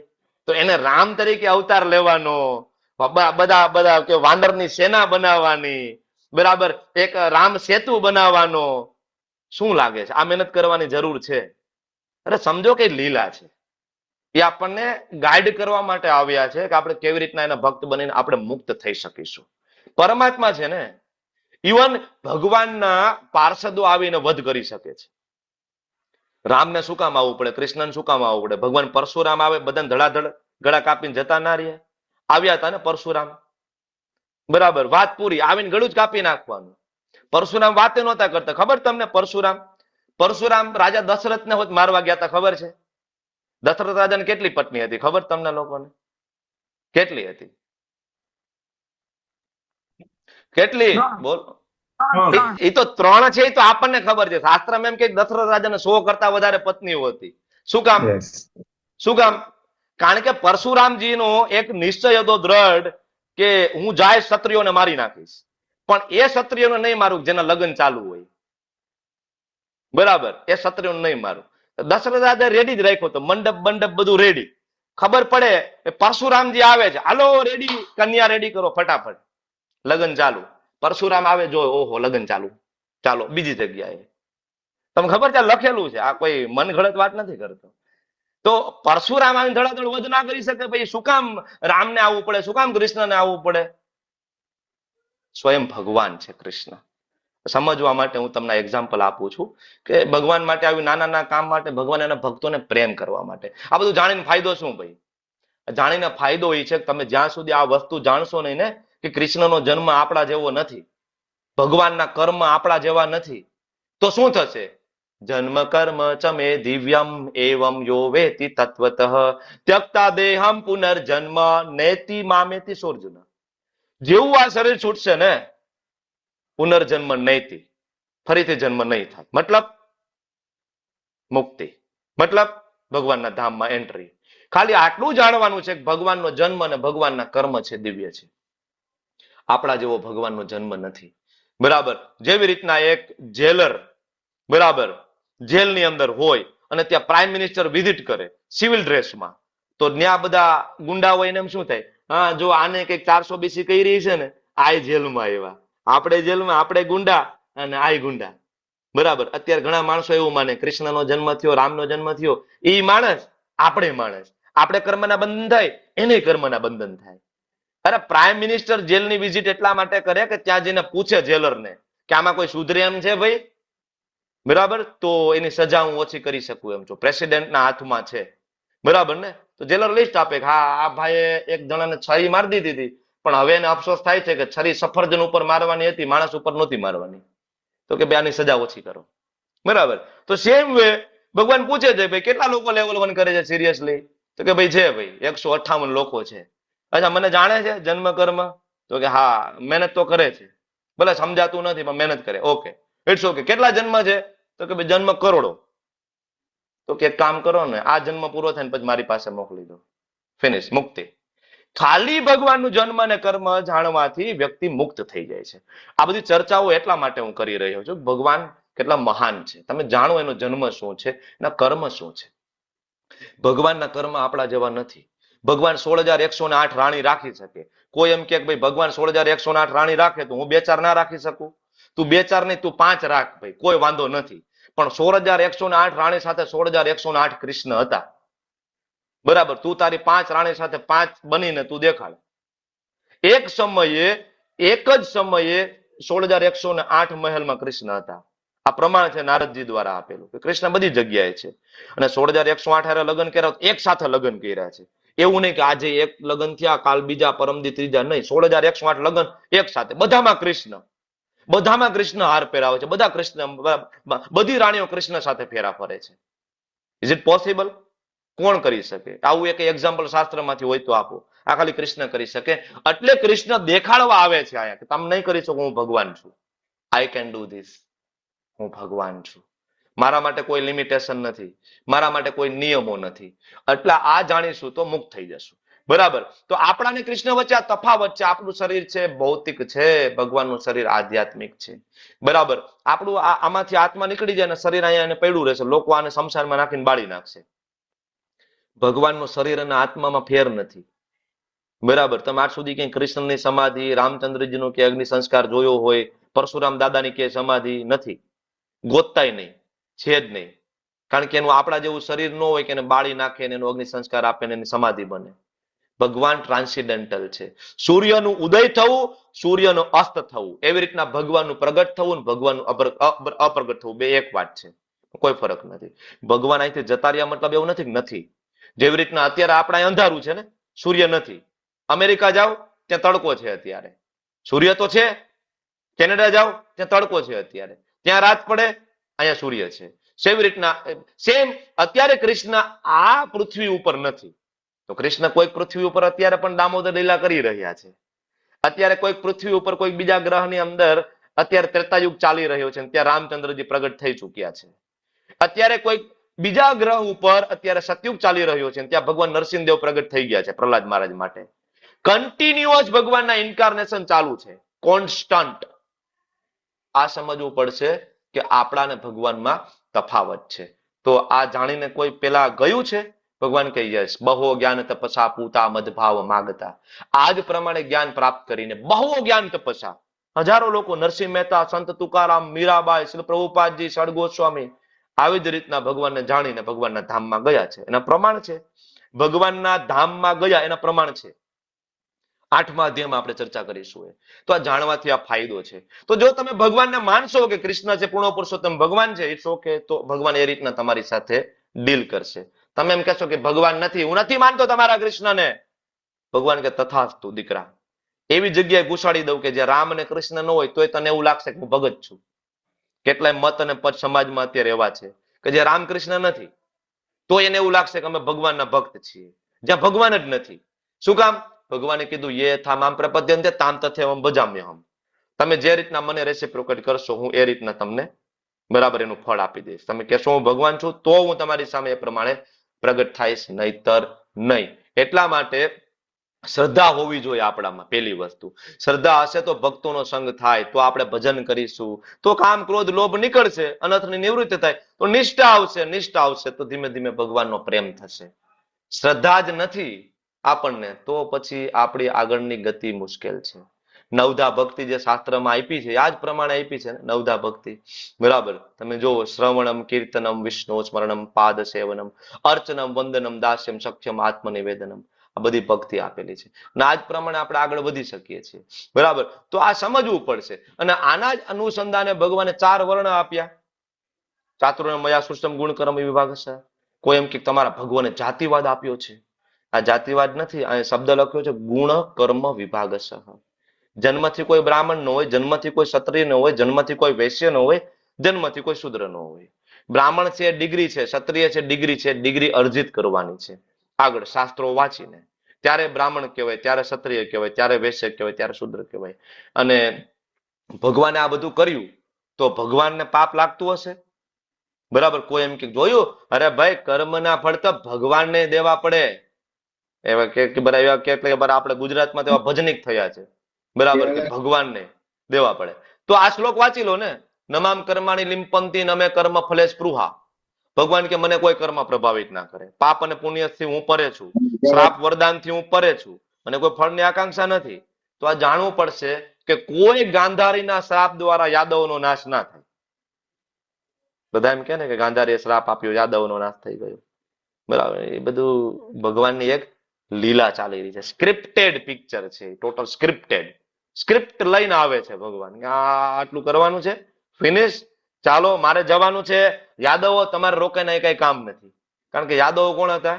દેવતાઓના અંશ હતા, બીજું કોઈ સામાન્ય નહોતા. ભગવાન જાય તો એના રસાલાઓને હંમેશા સાથે લઈને જાય. તો યાદ રાખજો, ભગવાનને કોઈ કર્મના બંધન નથી. અને આ જાણવા માટે તમારે કર્મને સમજવું પડશે. ગઈકાલે સમજી ગયા ને, કર્મણો અપી બોધવ્યમ બોધવ્યમ ચ વિકર્મણ અકર્મણશ્ચ બોધવ્યમ ગહના કર્મણો ગતિ. કર્મની ગતિ ગહન છે, બરાબર. તમે સમજો વિકર્મ એટલે શું, સકામ કર્મ એટલે શું, અકર્મ એટલે શું. અને આ બધું સમજીને જયારે તમે અકર્મ એટલે કે ભગવાનની ભક્તિ કરશો, ત્યારે માત્ર ને માત્ર તમે આ સમજવા માટે લાયક બનશો ભગવાનની ભક્તિ શું છે ને ભગવાન કોણ.